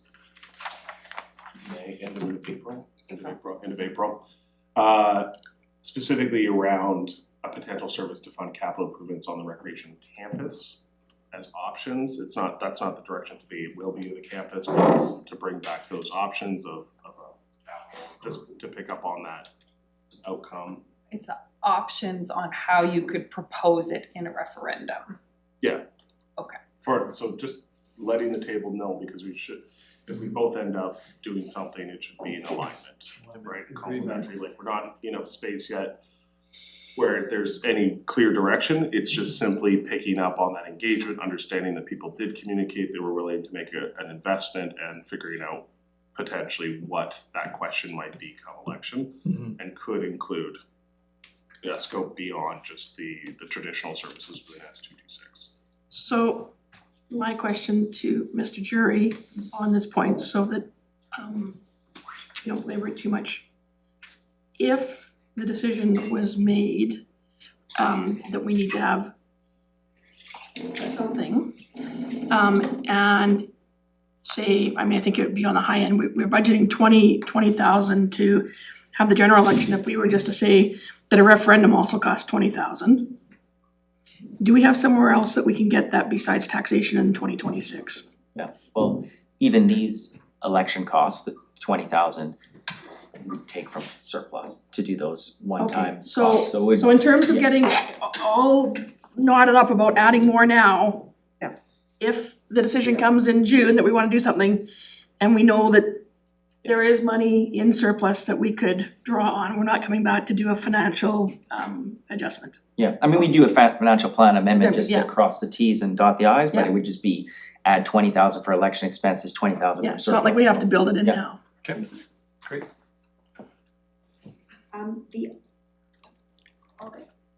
The other thing that we're doing for elections is, we're going to be doing it with a few of the other municipalities that are around us, so Castlegar Trail, Roslyn, for example.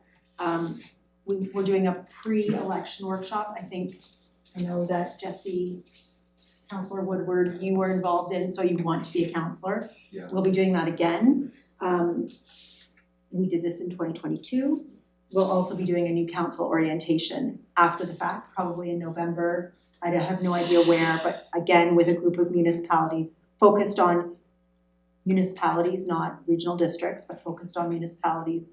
We're thinking maybe a 2-day period of new council orientation, as well as things that are of importance. This would be a separate training session for our council specific. Thank you. So like one of those, I mean, I'm hoping that it would be in that kind of training is just about getting along. And you know, like, I don't know how you frame it, but just that idea that, you know, functional councils do display certain ways of responding to each other. So I don't know if it seems like it's a pertinent question these days about how we get along and make good decisions. Through Mayor. Yes. I think that would be something very specific to each council, because each council will have, or not have, but probably have a code of conduct, Right. which True. this council does have. Yes. And so that is an opportunity for us to review that with an incoming council. Right. And also, Councillor Woodward, I have asked that once packages start being put out for people coming in, that they don't just get the BC elections package, but that we actually supply them with our code of conduct. So if you wanna be on this council, so they can have a read of that along with the procedural bylaw, because those two documents pretty much formulate what we do. And so those that, it'll be in the package that they pick up, whether they choose to read it or not, you know, but they will have advanced knowledge of that. And then if there is obviously something ahead of time that people can go and attend, that is of value. But yeah, I would have to say that because I think we're quite a ways ahead of many of our other area, local municipalities, that, you know, we do have a very strong code of conduct, so. Thank you.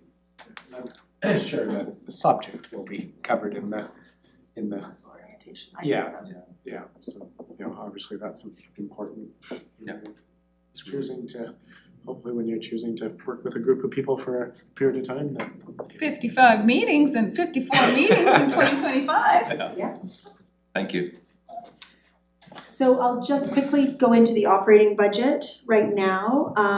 The rental revenue includes lease fees related to city-owned buildings that the corporate services team manages.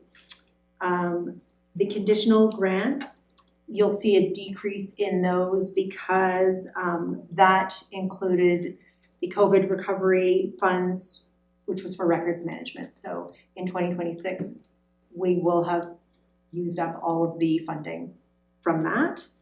And then we also include 76,000 which funds the LGMA intern. So that was a grant from them for, we'll see in the 2026 budget.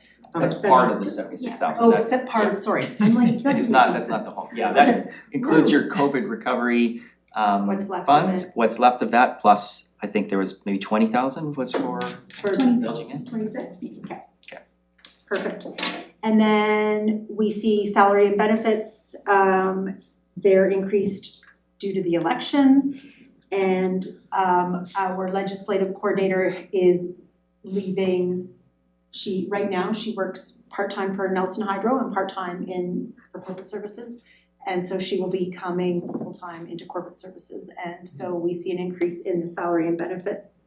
And that's just kind of a shifting from hydro to corporate And we did services. see the decrease in the hydro budget, so that was reflected in the hydro budget when we saw it earlier this year. Councillor Payne has a question. So I'm just trying to understand that. So we just talked about a $20,000 expense for the elections, and now we're talking about an additional election expense under salaries and benefits. No, it's included in there, the 20,000 is in that. 20,000 is Yeah. included in there. Correct. So if that were out of there, it would still be about over a 10% increase, wouldn't it? And that's because of adding one, There's No. salary FTE? increases. Yeah. pardon me? There's salary and benefit increases as. Yeah, we also have Christina in there that's covered by the grant. We didn't have her in the budget last year, she just kind of came in at the tail end of that, so now we've got her fully covered by the grant in there, so you sort of, But See then that? she's only covered for half of next year as well then. Right. So that should sort of even out. Yeah. but you'd see it sort of as an increase there. So I think between the election and the shifting from hydro plus just general wage increases, those are kind of the only significant changes in there. And I think you saw in the other budget document of the new growth really covered those the additional staffing increases What that other were. budget document are we talking about? Yeah, when we first presented the budget, like we Yeah.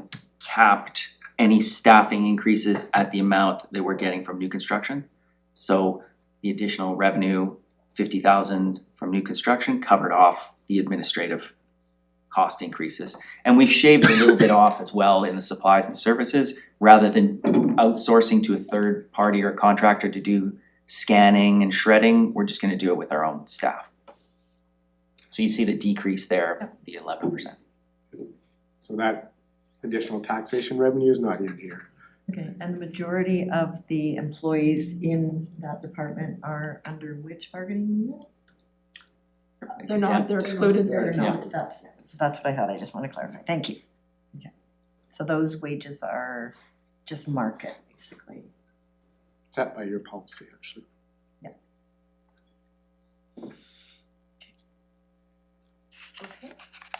That's that. And this Any- also includes all of councils in It these does- budgets, right? No, No, they're not. no, it doesn't. I think, did you?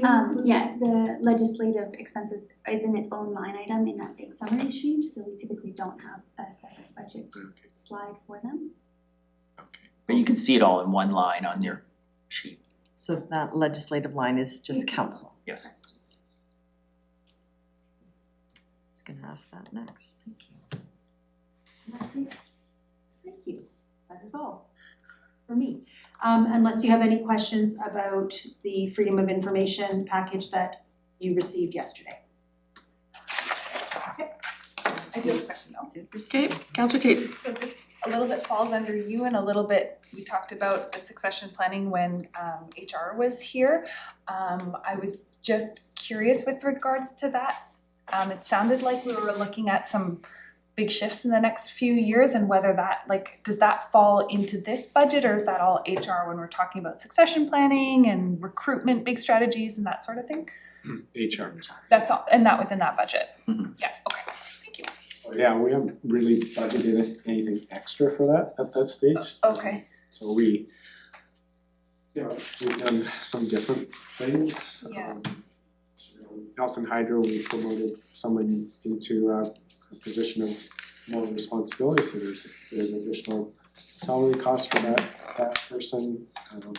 Sometimes depending on the position, we may hire before the person actually retires to get some overlap. Those are sort of built into individual budgets, we don't budget for those Okay. independently. okay, thank you. Okay, seeing no further hands up, thank you, Sarah, for your presentation on corporate services and Councillor Payne. I keep seeing the little question, paperclip in the middle of the slides, does that relate to something or? See what? No? Oh, Oh, that right there? yeah, Nobody I've had else that is before. getting it? If you click on it, I think it's when you click on it, there, now you can delete it. It's just your fingers brushed it, I think. Thank you. Paper clips, I don't know. iPad. iPad. Okay, so council, we are ahead of schedule on lunch here. I don't know if we wanna, so we can either get Bylaw to come in, if that's people's pleasure, or if anybody wanted to, while we are in open session, wanted to discuss while you've all been thinking about it and have missed the deadline to submit, any other things going to the AKBLG. We could have a few minutes to discuss any other motions, I'm gonna open that can. and then you can eat lunch and maybe come back a bit earlier. Because by the end of the day, you probably have a second one. I'm not done with my resolution. Okay, so I'm bringing Bylaw. I have one, I sent it to you.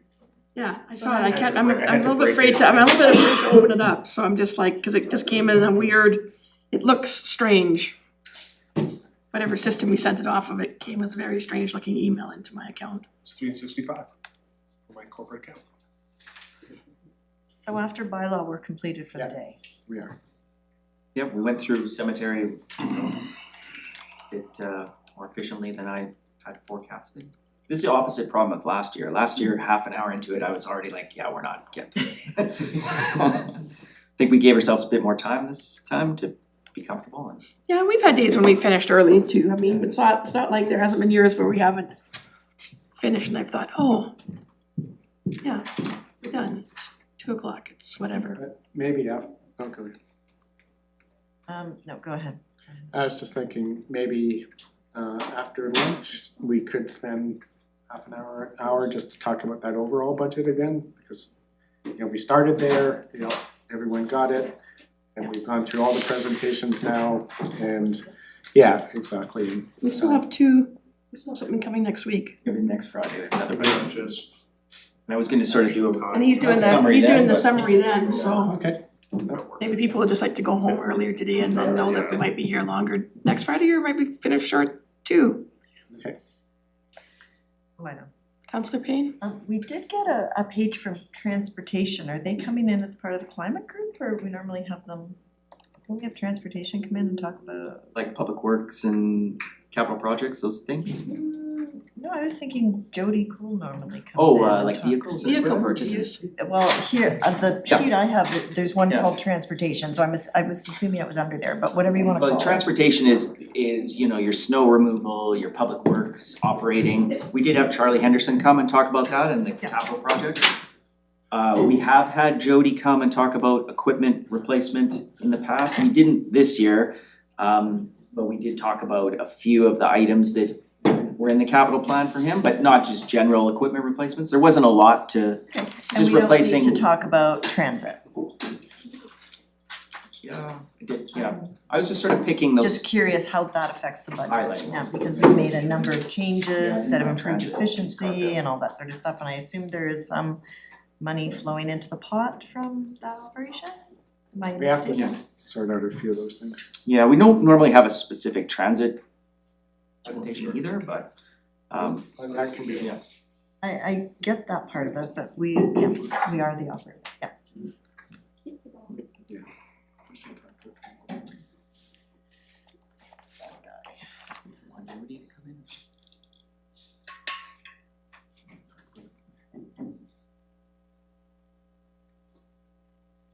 Okay, so I'd like to welcome Jordan Dupuis. And I see Amy has come up to the table as well. So our bylaw enforcement services, so welcome Jordan, you're fairly new still to the organization, but you hit the ground running, it seems like, cause bylaw is a busy group. Yeah. So over to you. And just know that, you're the last presenters before lunch, and like, I don't know what's worse. Last presenter before lunch or the first presenter afterwards. I don't like either of those positions when I have to present, but No pressure. no pressure. Oh, Yeah, you go. You're it. You're it. So here we have the bylaw presentation. Alright, so layout to the bylaw department, of course, we report to Sarah and have 3 full-time bylaw officers and 1 casual that we recently hired. Yeah, so for 2025, we had 890 operational files. That basically captures any time a bylaw officer goes out to conduct any kind of activity. We open a file so that we can keep track of the action we've taken, parties involved, and get some sense of what our work volume is. We conducted Just maybe give a flavor of the variety of stuff that you guys, these files are related to. This isn't parking tickets. No, these are not parking tickets. These would be noise complaints. These would be, property encroachments, either somebody encroaching on city property or on their neighbor's property. These would be any kind of regulatory bylaw complaints, so noise, unsightly, dogs. And when we keep track of them, we keep track under which relevant bylaw the file is associated to. And then every day bylaw officers conduct encampment checks around the city. So that looks like basically going to Government Road, Cottonwood Park, the Parkade, Hendrick Street, green space, soccer field washrooms, North Shore Inn area, underneath the bridge, Lakeside Park, underneath the waterfront pier, Gyro Park, Railtown. So this takes 2 bylaw officers, usually around an hour, to do those checks every day, but it could take 2 hours or 3 hours depending on what's found. I think we pride ourselves with the relationships we've cultivated with the unhoused and street culture community, and really, it's striving to treat people with dignity and compassion. And so that's one component of what we do each day. We also supervise encampment cleanups. So when we have an accumulation of debris, we like to have that removed. Most of the time it's presenting when we go to an encampment and there's a significant accumulation of material there. One of the concerns we're having is easy access and safe access for first responders who can be, reasonably predicted to have to attend these areas. So, again, we try to do these very diplomatically and encourage, we notify the folks and we encourage them to place the important belongings they have closest to their tent, and then we try and take the rest.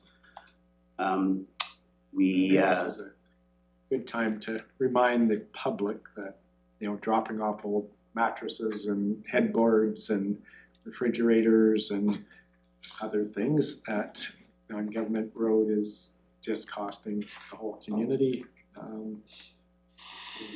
To deal with those things, they make an unsafe situation. Even the stuff that people are leaving on the boulevards are ending up in these encampments. So we need the community to manage their own stuff and not put it out in the public realm, because it's causing, as Jordan said, a hazard for first responders when they attend, hazards for the people that are actually living there. So it's not helpful. If you want to donate to one of the thrift stores that manage those materials. They work with folks to support them, but just putting it out on the street or out at Government Road or elsewhere is not helpful.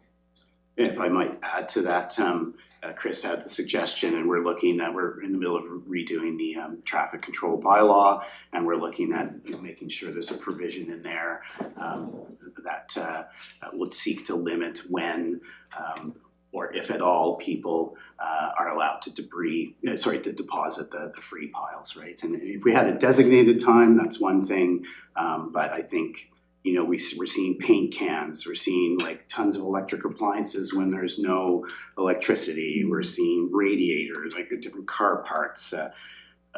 It's mind-boggling, really, what we're getting out of there. We've probably done 10 of them, and my job is to balance civil liberties and human rights with efficient use of taxpayer dollars, which is really what we are trying to do to the best of our ability.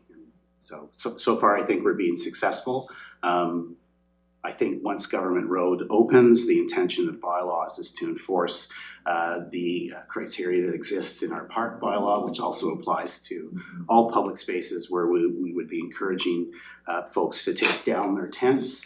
And I think I would also like to look at amending a bylaw that will provide a definition of chattel and that will seek to restrict basically you're allowed to have a 10 by 10 or a 15 by 15 footprint, notwithstanding that the legal framework changes very frequently in this area, and so we have to stay on top of that and comply with that. So. Councillor Woodward has a question, and Councillor Payne has a question. Thank you, Mayor. So obviously there was a fairly dramatic situation that happened recently, Government Road, an explosion and fire. I went and surveyed it, and there's quite a bit of stuff lying around there. Are there thresholds that you say, okay, now it's time for a cleanup, or like, because it is looking, I know there's probably an active investigation with regards to the explosion that happened there, but it is looking, especially because there's no leaves. Yeah. So I went up Saturday morning. This happened on Friday afternoon, and my staff let me know that it happened, and I went up Saturday morning just to see what the situation was like there, and I also want to ensure that the dog that was reported involved was also dealt with. We coincidentally had a cleanup scheduled for the Wednesday that just passed.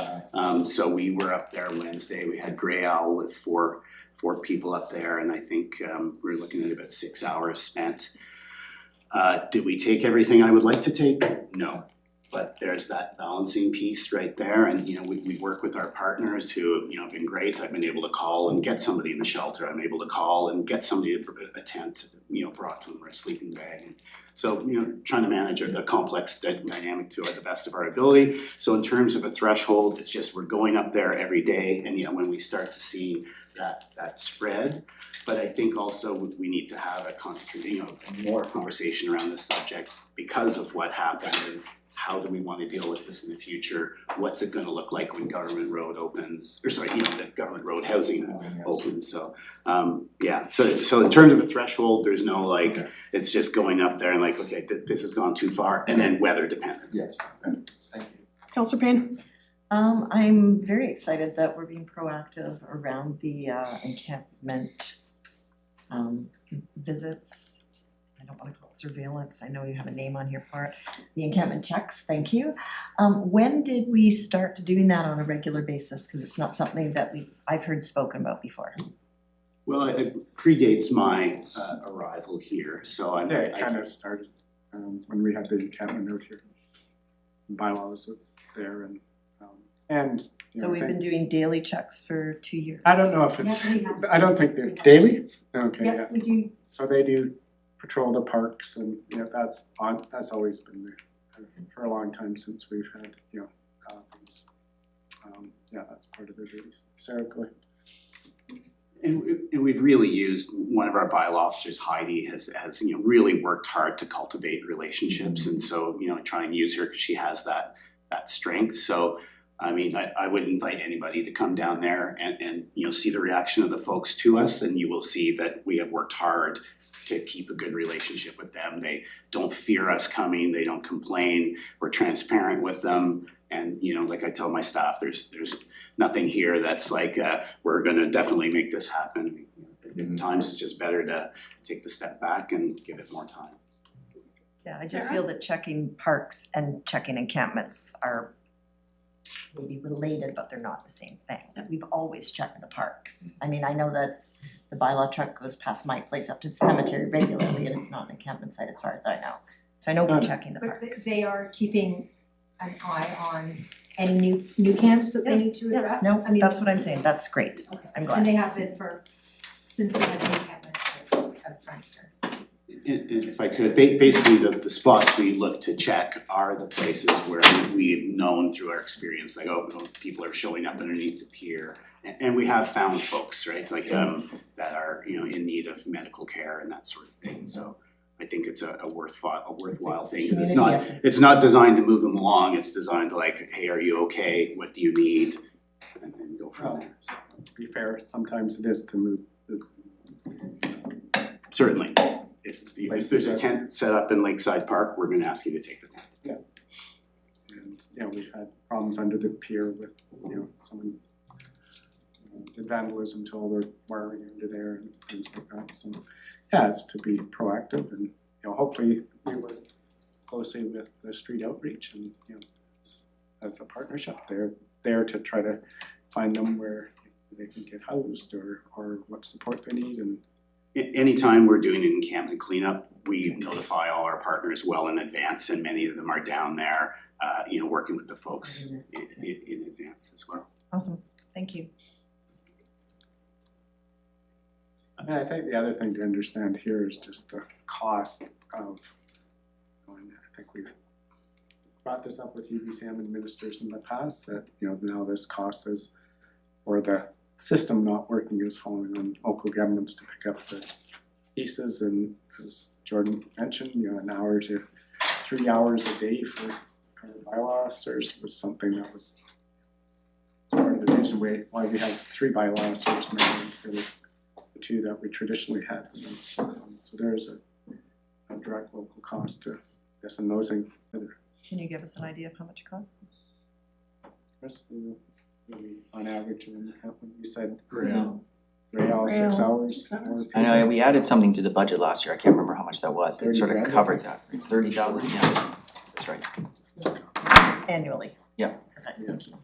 Councillor Tate, you had a question? I did. I was curious, I had read an article, I think around this time last year, that there was a judge in Ontario that stated that folks at a particular encampment were not actually allowed to stay there because it was unsafe. And I was curious, given this incident, what kind of responsibility do we have to try to somehow ensure more safety? It's a bit of an odd one to like with the liberties versus the safety. I'm just curious. That's why we do the cleanups and stuff like that, is it? Right. We try to mitigate the potential of risk, Okay. right? So that's part of the life safety, Yeah. making sure that there's pathways so that the first responders can get to them. And so I think we're doing, and I think it's that idea of not letting it get completely out of control, which allows the risk to increase considerably, right? I'm familiar with the circumstances that you report in Okay, Barrie, yeah. where they declared a state of emergency to access provincial funds, of course, in Ontario. And I think in that circumstance, there's a city well immediately adjacent to where there was a quite large encampment. There was a serious double homicide that took place. So they were able to articulate a much higher threshold of danger than we are likely able to do with ours. Yeah, so I have reached out to the fire chief on that, in this instance, fire is investigating this, and so I'm looking for recommendations. We did not tolerate people with propane tanks out front of City Hall, so I think that's a discussion we need to have. It's what is reasonable and what's not reasonable there, and obviously these ones are nuanced, so again, we're trying to find housing that's appropriate for folks, and that's our focus, but in the interim, we have to sort of manage, a pretty unsafe situation. We've had at least 2 of these incidents where people have been badly burned by propane tanks, so I'll get some direction from the fire chief on what we should be doing there, because they do have authorities under the fire, their fire bylaw and act, so. We removed 8 propane tanks on Wednesday from the area, all empty. So we wouldn't go up there and necessarily take somebody's full propane tank, because they're dependent upon that for heat or for cooking. But, you know, we have a conversation like, this is not best in your tent, this is best away. And the firefighters that were with us there on Wednesday did some of that education with the folks that were up there. And again, further, we are always offering housing. Do you have your name on the list for Government Road? Is there anything that we can do for you? Because we want them in housing. Councilor Wood? Thank you, Mayor. My main concern about this incident was, of course, if this had happened in the middle of summer. And it seems like every summer we're kind of dealing with this kind of threshold level of risk and then some of these fires take off, and so there's. And we'd have different tolerance, we would not allow that. Yeah, so I feel like high risk. During those high risk periods, I think we really, like Bylaw really needs to be on top of that, because one explosive tank could set off quite a large fire very, very quickly in August. Yeah, 100%. So I feel like that would be a time where the focus on what is your cooking situation? How can we make this safer for you and for the community? So I feel like that would be definitely a focus. Yeah, for the summer months, for sure. So, you know, if it's not required in the tent, then yeah, let's bring it out. And now my folks are definitely watching out for propane tanks, because had this happened, you know, 5 hours later, there'd be 2 bylaw officers standing, you know, right by that tent, right? So now for us, we have to look at our safe work procedures and announcing our presence and being aware of, you know, potential safety hazards like that. And again, just to keep that whole context of, you know, the housing first direction with government, with 45 Government Road slated to come online in the early summer, that's the goal, right? So to the point that, you know, the folks that are currently staying in, you know, sleeping rough at Government Road, there will be housing available for them. So the expectation is that they're using those resources, getting into that housing.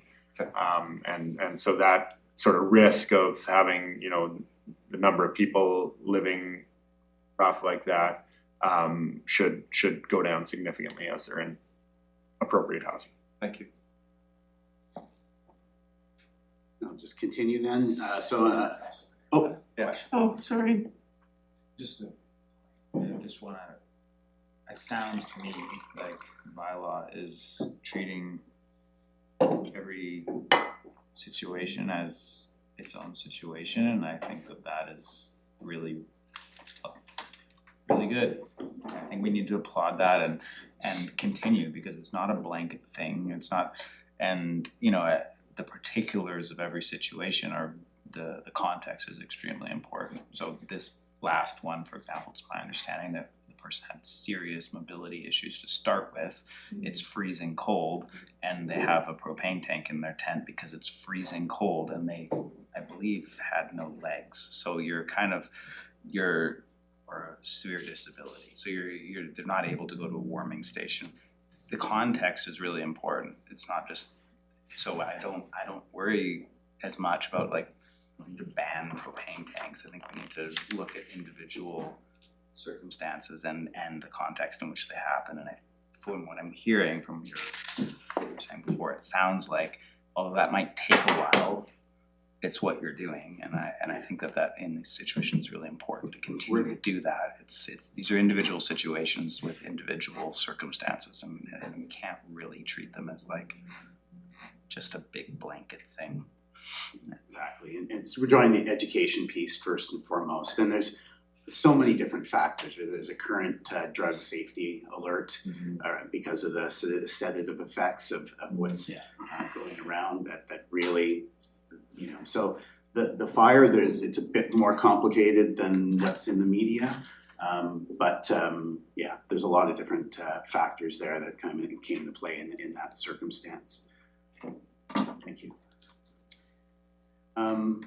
Going back to the presentation, if there's no more questions, so our enforcement rates, and when I'm speaking about enforcement, I'm speaking about traffic citations for parking. They're consistent with our 10-year average, so you know, that's good. And one of the other things, we've implemented pay by phone. With that, we will likely see a decrease in people paying for their meters with coinage, but yeah. Actually, like the question there. Yes. Oh, I'm gonna go to Councilor Lockberg, he hasn't asked anything yet. Thanks. This is probably more for maybe Amy, I'm not sure who. I've been getting, interesting, quite a few complaints about time limits. So I'm wondering if we can explore extending that. And also, until we do, maybe add a little bit of grace or flexibility when we get to those edge cases where somebody, say, was at a restaurant and, you know what I mean? Cause this is coming up quite a bit, and I just think people haven't transitioned well. By time limits, do you mean like when you pay by phone, they have to pay for an hour? Or they Yeah, maxed there's out the at 2 limit, hours? as I understand it, there's a 2-hour limit. On most meters downtown on Baker Street, correct? Cause I think Yeah. that's always been a misnomer, is that I can go be there for 2 hours and plug my meter in the same place. Yeah.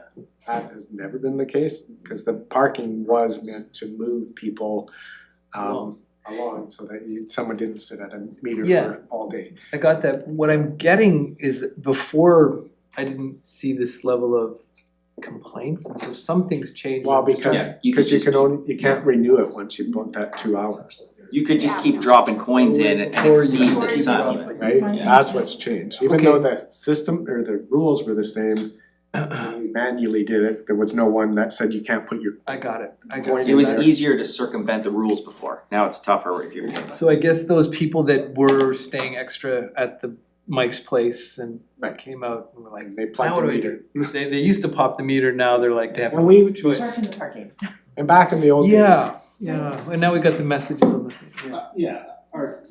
in the old days, we used to chuck tires, Chalk the tires, right? yeah, but that was, The traffic the bylaws. app gets that right away, right? The app says, no, you have to move your car, so we can explore whether is 2 hours still appropriate. I think some conversation with the business community, cause it is to, so on one hand, if you're in the restaurant, that business is saying, yeah, leave them, I want them to stay there parked and continue with their meal, but those drive up businesses where you're shopping for an hour and there's no parking space for you, suffer when others stay longer, so it's a balance of what's the right policy. The traffic bylaw speaks to remetering, and again, the theory is, yes, you get the turnover in the commercial area so that everybody gets their chance to go in. So I review most ticket disputes, and my position is that I'm not prepared to let the city suffer reputational damage for a $20 ticket, so I try and, assess each one by its merits, and if somebody's got extenuating circumstances, then, I educate instead of enforce. Right. And yeah, so with the app, it doesn't allow you, but it does give you a notice that your parking is gonna expire. The parkade is like a great place to park, you don't have to clean snow off your car, it's lit, it's, so that's a great place for people to go. On that, if I may, just as a follow-up before, it's the parkade, I was talking to somebody, cause I did reference like, well, you got this great parkade, it's 70% full, so there's gonna be space for you. They raised the concern about breaking entry or like people breaking into their car. Has that come up? I'm not aware of a You haven't single heard? file where that has occurred, and Okay. we're in that parking garage at least one time a day in the morning doing the patrols for the, that they, where they're going to different encampments. That's because we have tents, Sure, yeah. occasionally set up. And then, of course, staff are in and out of there themselves. So, my vehicle's been parked there and I've not had any issues. So that's a So our misconception. staff is, Okay. parked in the parkade for decades, so. It was just when I made that suggestion, that was the response back, and I was like, And I I didn't think have an that's- answer for them, I'm like, I don't think it's a problem. And Amy and I, Doors were put up for a reason. Amy and I have been chatting about looking at having a 1-month option for the parkade, just to really take it past the 70 and try and really maximize its use. So that's a conversation we're having. Okay, cool, great, thanks. February and then Paige. Thank you, Mayor. My question was, because of the pay by phone piece, are there less tickets going out? We are consistent with our 10-year average, which looks like about 60 tickets a day in the city of Nelson. So that hasn't shifted. That has not shifted, and I could go back 15 years, but I stuck with 10 because that's the stats I had. And one of our bylaw officers is great at saving every single piece of paper he's ever had, and so I was able to come up with enforcement rates by officer for 10 years, Wow. and you know, cause So it's pretty data, you know, is great for decision making, so yeah, it's consistent, we haven't gone up, we haven't gone down, there's no big business as usual. interesting, okay. I think the only thing that varies is the likes on Facebook. Right, okay. Maybe Likes on we're Facebook. still only about 30%. 20%. 20? Yeah, so 1 in 5 are. I would have, I just would have assumed because you're paying by phone, it's tracking how much time you have it. You know, because before you were like, I think I have another half an hour and do that. But Jesse, only 1 in 5 are doing that. One of the from the feedback that I've received, also one of the barriers, if you wanna call it it's a word that gets thrown around a lot these days, barriers, but I don't know if it's a barrier, but it's an inconvenience that when you do pay by phone, you can only do big chunks. So if you are running into a restaurant, you can't do pay by phone, or a restaurant, a store for 5 minutes. You're going to Home Hardware and you just need a battery, you're coming out in 5 minutes, you're not gonna do pay by phone because you're paying for an hour and you don't have a choice. And I understand that the service costs take up, and that's why we can't do incremental pay by phone payments. It'd be interesting to know if there's any sort of bargaining capabilities around that cost so that we could break that down a little bit, because I think that would obviously, even if it was just half an hour, it'd probably help. Because I think that's the main thing, like most people, if they're not using an hour, they don't wanna pay for an hour. That's typically what I hear as well, like people still carry around their quarters, but they don't carry around their Ventunis anymore. Right.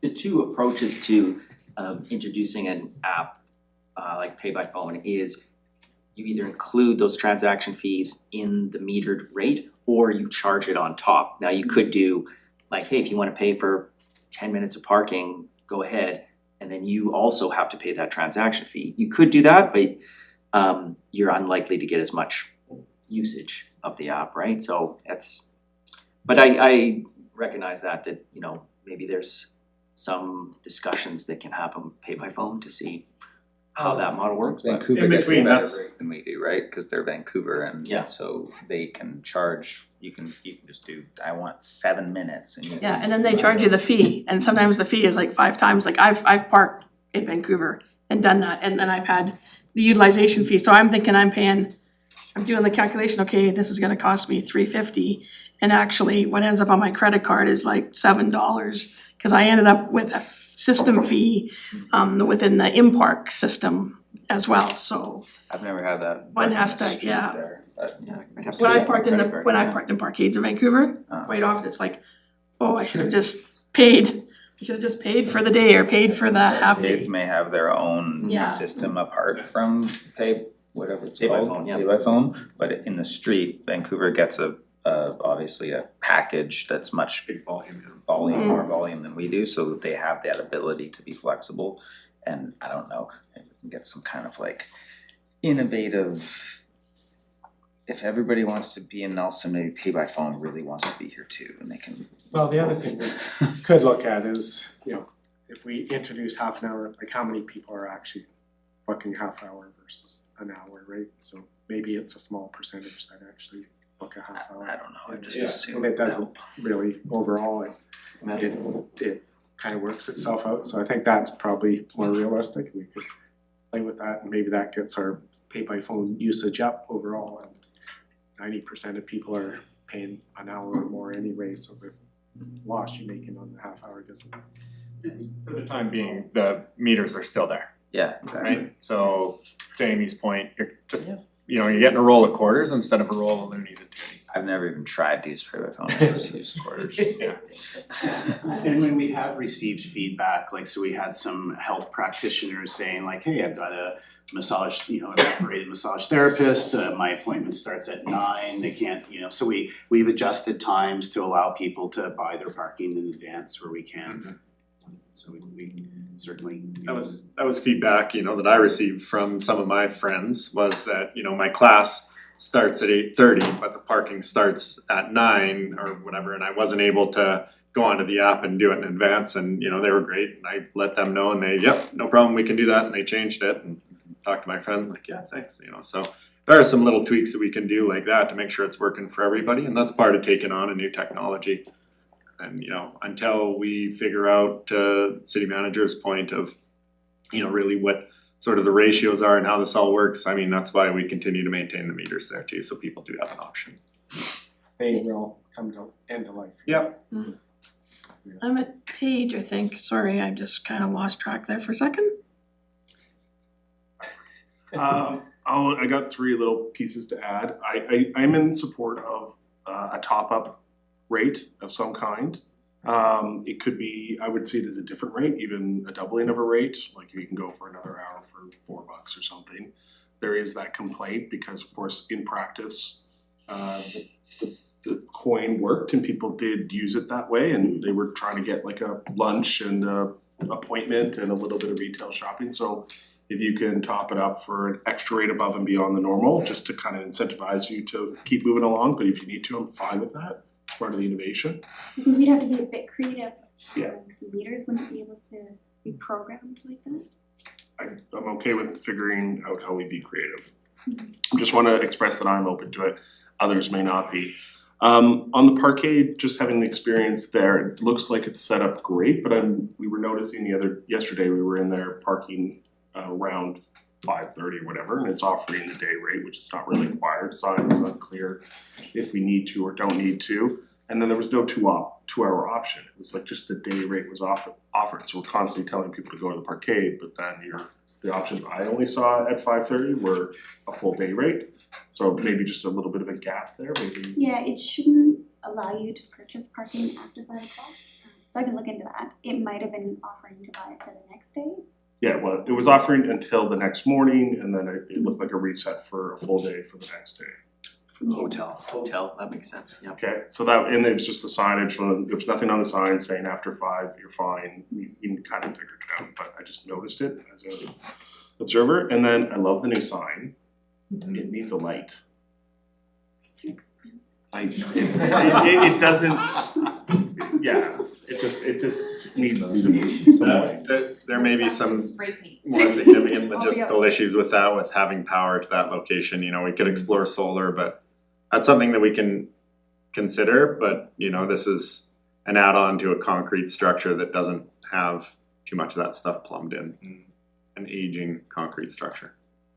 But we can pass that on to the options. It's only feedback. Okay, so that was 2, did I get 3 out of you? 3. That was 3? Okay, sorry, I heard 2. Councillor Payne? And we do have a map of where the 2-hour parking is, right? There's a map of where the 2-hour and the 4-hour and the all day, and so the information is known, so I don't know that we need a top up. If you think you're gonna, you know, go to the restaurant, take a little bit longer, then wanna go shopping, find a 4-hour spot. Go to the arcade, or move your vehicle. I think that there's really clear studies and metrics around how we continue to provide businesses with the turnover that they feel they require, and that data is out there. So we need to keep those vehicles moving, and I've seen studies around what the rate is and the number of spots available during the day. That is all, you know, data-driven decision-making from what I understand. It's available. 2 hours, Main Street, other places, different scenario. How much is it is that 4-hour down there?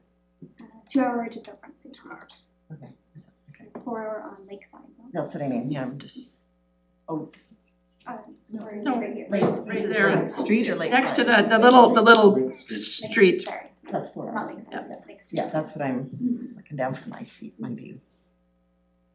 Thank you. So I think that information is there, and we need people, if they're parking on a regular basis, to understand that they can become informed. Eventually, as we bring GIS, I'd love to see everything mapped on our city web map that shows our parking inventory throughout the city, so I can tell you this is our revenue kind of per spot or whatever. It'd be also good information that an option for us. Moving on to my next slide, so is what we're planning for this year. Like to look at our regulatory bylaws and consider which ones may be suitable for amalgamation, perhaps into one bylaw. Many municipalities throughout BC have done that. Some people call them good neighbor bylaws, other people, they have different names all over, but it's essentially taking dog control, taking unsightly, taking nuisance, taking noise, putting them in one bylaw, so then it's just less administration when you want to amend and update your bylaw. Plus it would provide an opportunity for us to do things like define chattel, you know, when it comes to somebody who is, has a tent set up. So that's on our plans, and we have one of our bylaw officers that's just finishing yesterday a bylaw writing course in support of that activity. We're continuing the development of our safe work procedures to guide how we, how do we do encampment checks? This is what you wear, this is what you do, this is what you look for. Same thing with cleanups. So we're working with Lori, our safety coordinator, doing that. I'd like to look at the implementation of paid parking along Lakeside Drive. This is identified in the parking strategy document. Adding paid parking there would also allow us then to deal with folks who are living along Lakeside Drive. Along Lakeside Drive, we had an individual living in a cargo trailer down there for about a week and a half until we figured out he was living in there. And having the paid parking there would just give us an option to be able to regulate that. And also in fairness, because there's, some people are having a lot of access to no charge for parking, and so it's just an opportunity for perhaps oversized vehicles or over length vehicles to be parked down there. Councilor Ward? Thank you, Mayor. What about the wholesale? Is that monitored by you guys? 'Cause it seems like there are. In the actual parking lot? No, that's theirs. No, That's theirs. Property, nothing to do with us. So are people parking there all day? I wonder. Don't know. And then, sorry, one more question, in the back alley behind that, there's lots of. Yeah, cause I see that from my my office and walked along there. So a portion of that appears to be a parking company contracted by CP Rail that is That's CP land. offering some parking along there, and then some of it's private and some of it's city. So it'd be interesting, there's a thin strip of city kind of on the backside. But whether or not it's suitable to add paid parking there, I don't know that it's identified in the strategy document, which is kind of what guides mine. Okay, thank you, just curious. Councilor Payne? So the Lakeside Drive parking would not be angle parking then? No, it would be, because I think along, and there's other considerations like Transportation Safety Act related to the airport is gonna prevent the heights of certain vehicles. So I don't know exactly what it would look like, but my first inclination would be the most affordable way to implement it is going to be using the Pay by Phone app with also the existing pay station at the Prestige, the parking lot adjacent. So I think I'm not an expert on that, so ultimately I would be going to planning to say, okay, we've got to go ahead to do this. What's it gonna look like? Let's make sure what property we actually own, because again, there's weird squiggly lines down there. And so that's, So again, you're talking about parking looking the same way that it looks now, that you would park parallel to the fence. Yeah, I think so, but again, that would be staff. Angle parking, that would be a bit of a, I could see that being a bit of a challenge. Councillor Tate? Yeah, I would, interested when that plays out, because we are looking for places for the longer vehicles, so then like having those painted spots wouldn't, I'm picturing like painted and numbered, where you're like, I'm in spot A45. And so if we had longer vehicles, that wouldn't work, so it would need to go just by license plate. It would be something for the table to consider what that would look like. I think that's an excellent point, because it's been in the media, the discussion around the 6 meter length of vehicles. However, of course, I got phone calls from places like Kootenay Lake Electric, whose trucks, full-size trucks, which are service body, is 6.2 meters. I explained this bylaw has been around for 35 years. We're not changing how it's applied. If we see an issue, we'll deal with it. Yesterday, one of our bylaw officers saw an issue on Baker Street, full-size truck, crew cab, sled deck, trying to, people had to navigate to go around. So I get an email this morning from the lady, I've got a handicap, placard in my car, where can I park? So that provides us an opportunity to direct people with longer vehicles to go towards that area. May not be perfect for somebody, obviously, with an handicapped, but it was her husband that has the placard, so she could have dropped him off and then parked their vehicle someplace else, because frankly, there is not an abundance of long vehicle parking downtown. So, I mean. I answered you. It's gonna take some planning, gotcha. And Councilor Payne has another question. I think we have discussed, although I don't believe it's in the parking strategy, the parking at the, shall we call it the yacht club? That is not fully utilized, Boathouses. the boathouses? The boat launch, Nelson Boat Launch, I believe it's called, the boathouses There's with a the strip gate. along there, that used to be kind of gated, I think. At Still one is. point. Still is. Gated, but it's City of Nelson property as far as I'm. looking at that. Okay, and I mean, it's one thing that they would pay for a certain number of spots in the summer, but in the winter time, maybe that's the inexpensive all-day $5 an hour parking to provide that opportunity for, I wouldn't wanna be parked with a long truck there either, cause I've backed out of one of those spots and I'm concerned about going to the lake, but I think that was one of the other ones that we were discussing at one point in time. I have a follow-on about something different, if I may. No. When you're examining this, I was interested in the enforcement rates being similar over the past 10 years. How long have we had parking fees that were 9 to 5, 6 days a week? Is that just forever? And is that something that we could look at as I well? think they're till 6 o'clock. Yeah, so It is still 6? I don't I believe thought it goes to 5. It is 9, it's 9 to 5, Five. yeah. It's 6 days a week, yeah, so. 6 days a That's week. been in place in Nelson as long as I can remember.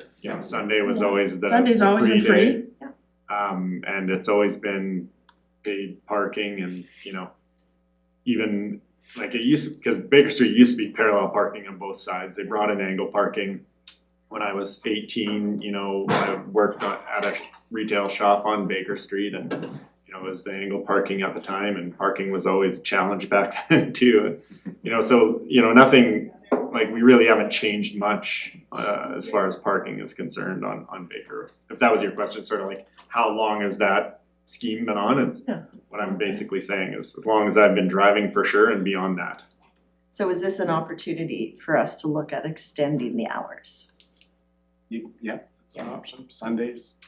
Well, I don't even know about Sundays, and I do understand there's staffing implications to that, possibly, or maybe not.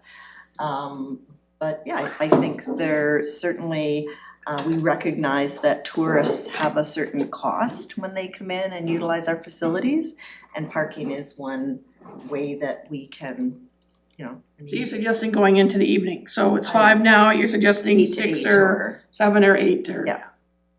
8 till 8's the easy one for me, but Yeah, we can look at the implications of that, if that's council's open to something as a whole. Interested in looking.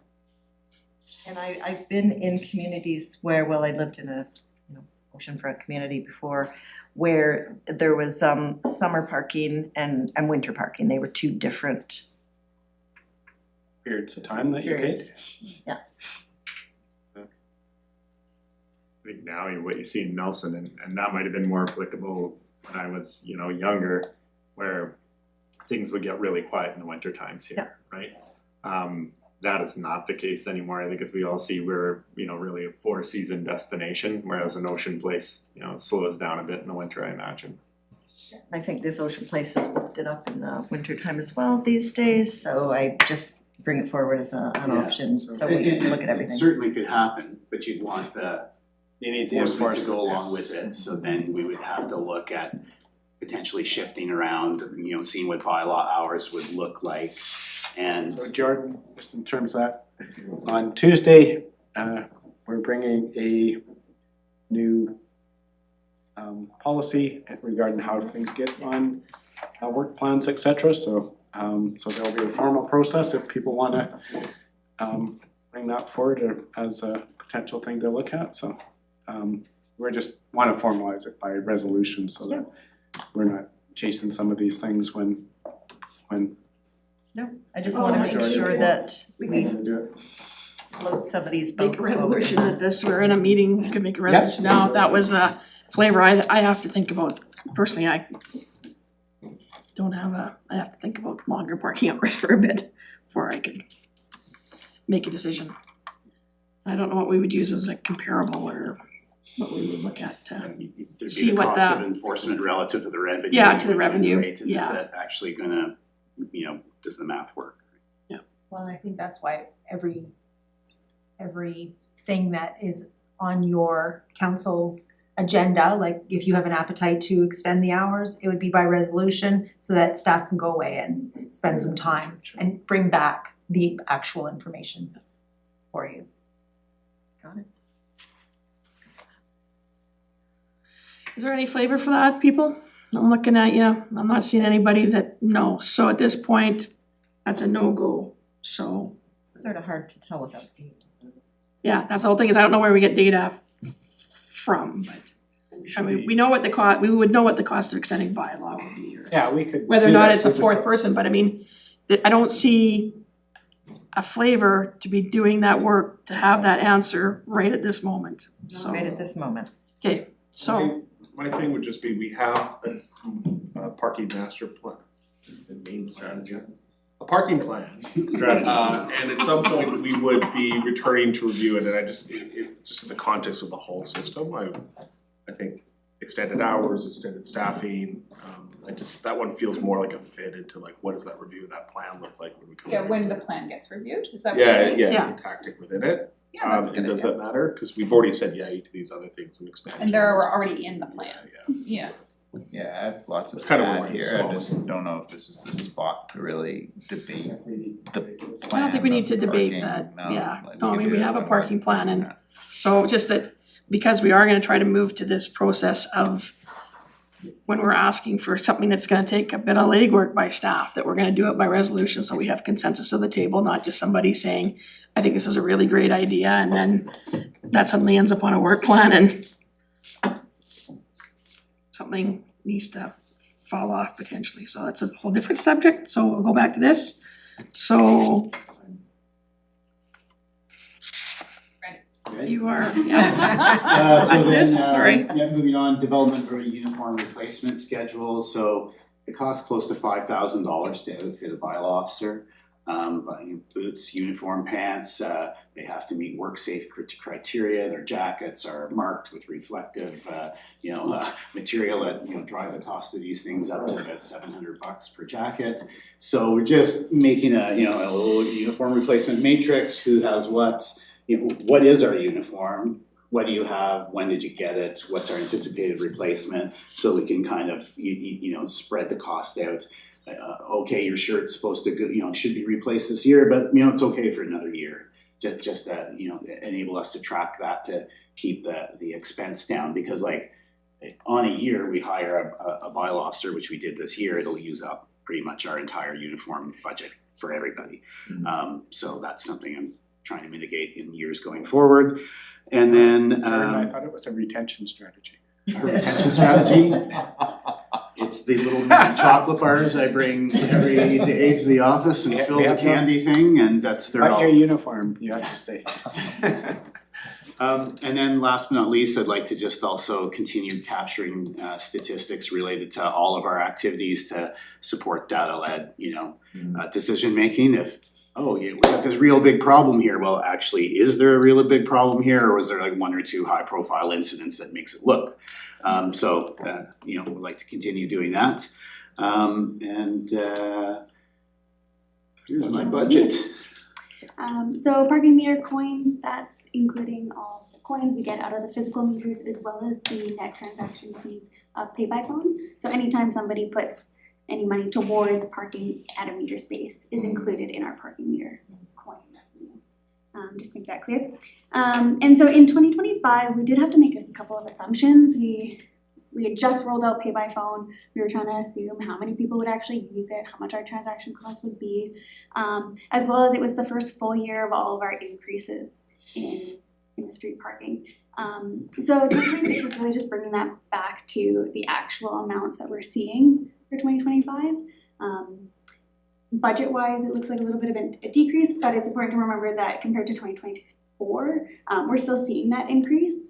And part of that, I think, is people are parking smarter. I think we're seeing less people parking at a metered spot and plugging it all day long. They're using those all-day parkings. Cedar Street is always super utilized.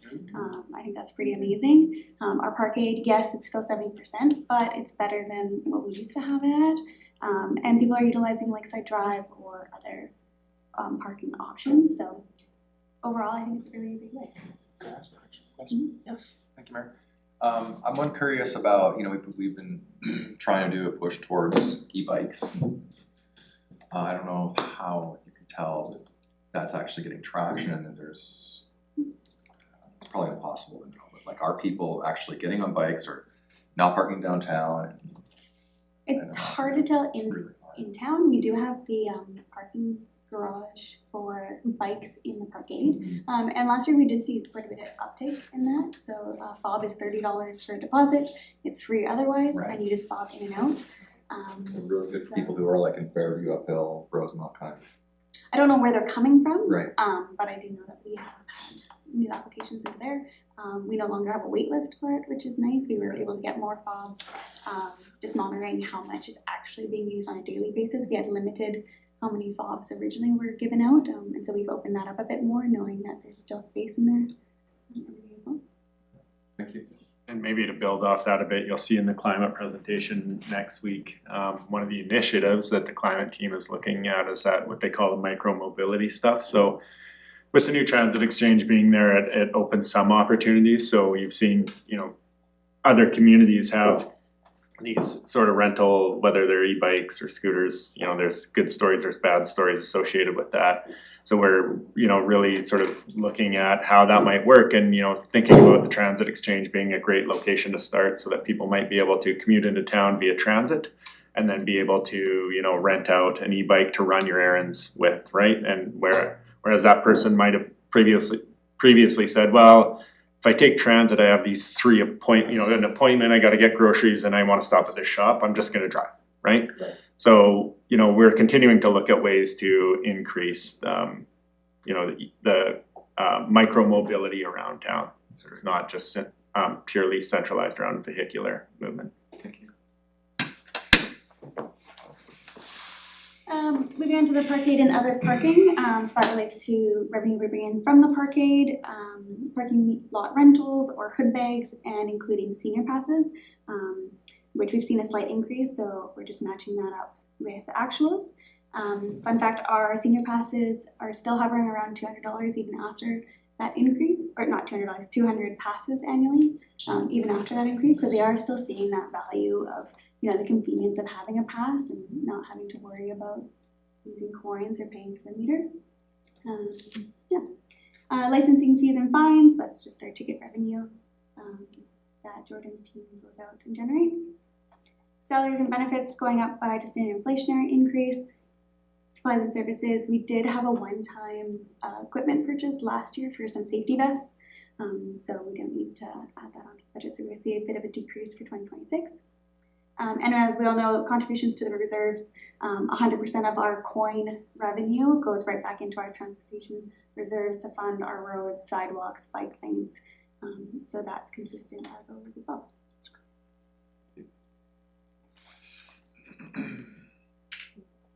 Okay, I don't see any hands popping up, so I think your next slide says thank you. So, thank you to both of you. So, good job.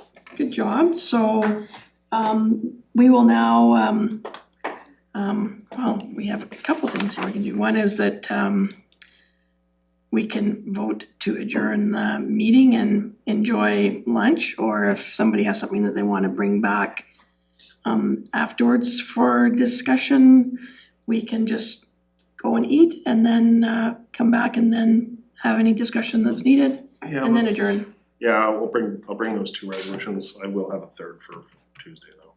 Would you prefer to see two and see another Well, one? no, it was just more about the fact that I knew that, see, like, we've gone a half an hour into what we were scheduling for lunch, and so my thing was I knew bylaw wasn't gonna be 22 minutes. Yep. And it was more about, do we spend 22 minutes talking about something, cause we usually always have something to talk about. But now we've completed the day, and so I'm just checking if anybody has anything that they wanted to bring up, otherwise we'll leave the resolutions till Tuesday. We do have time on Tuesday for the I would prefer that. resolution, so we know, it wasn't like we had to get that work done, it was just No, more I know, about. just, So do you need a vote to adjourn the meeting then? Yes. Okay, moved by Councillor Woodward, seconded by Councillor Page. All those in favor of adjournment? No, I know, I'm just looking at Councillor Panero. I'm thinking that he probably wants to adjourn, but Oh, yeah, I'm good. yeah, stick your hand up. Thank you. Okay, and that carries. Thank you. So please remember that there is lunch available, so maybe have some lunch and sit and chit chat about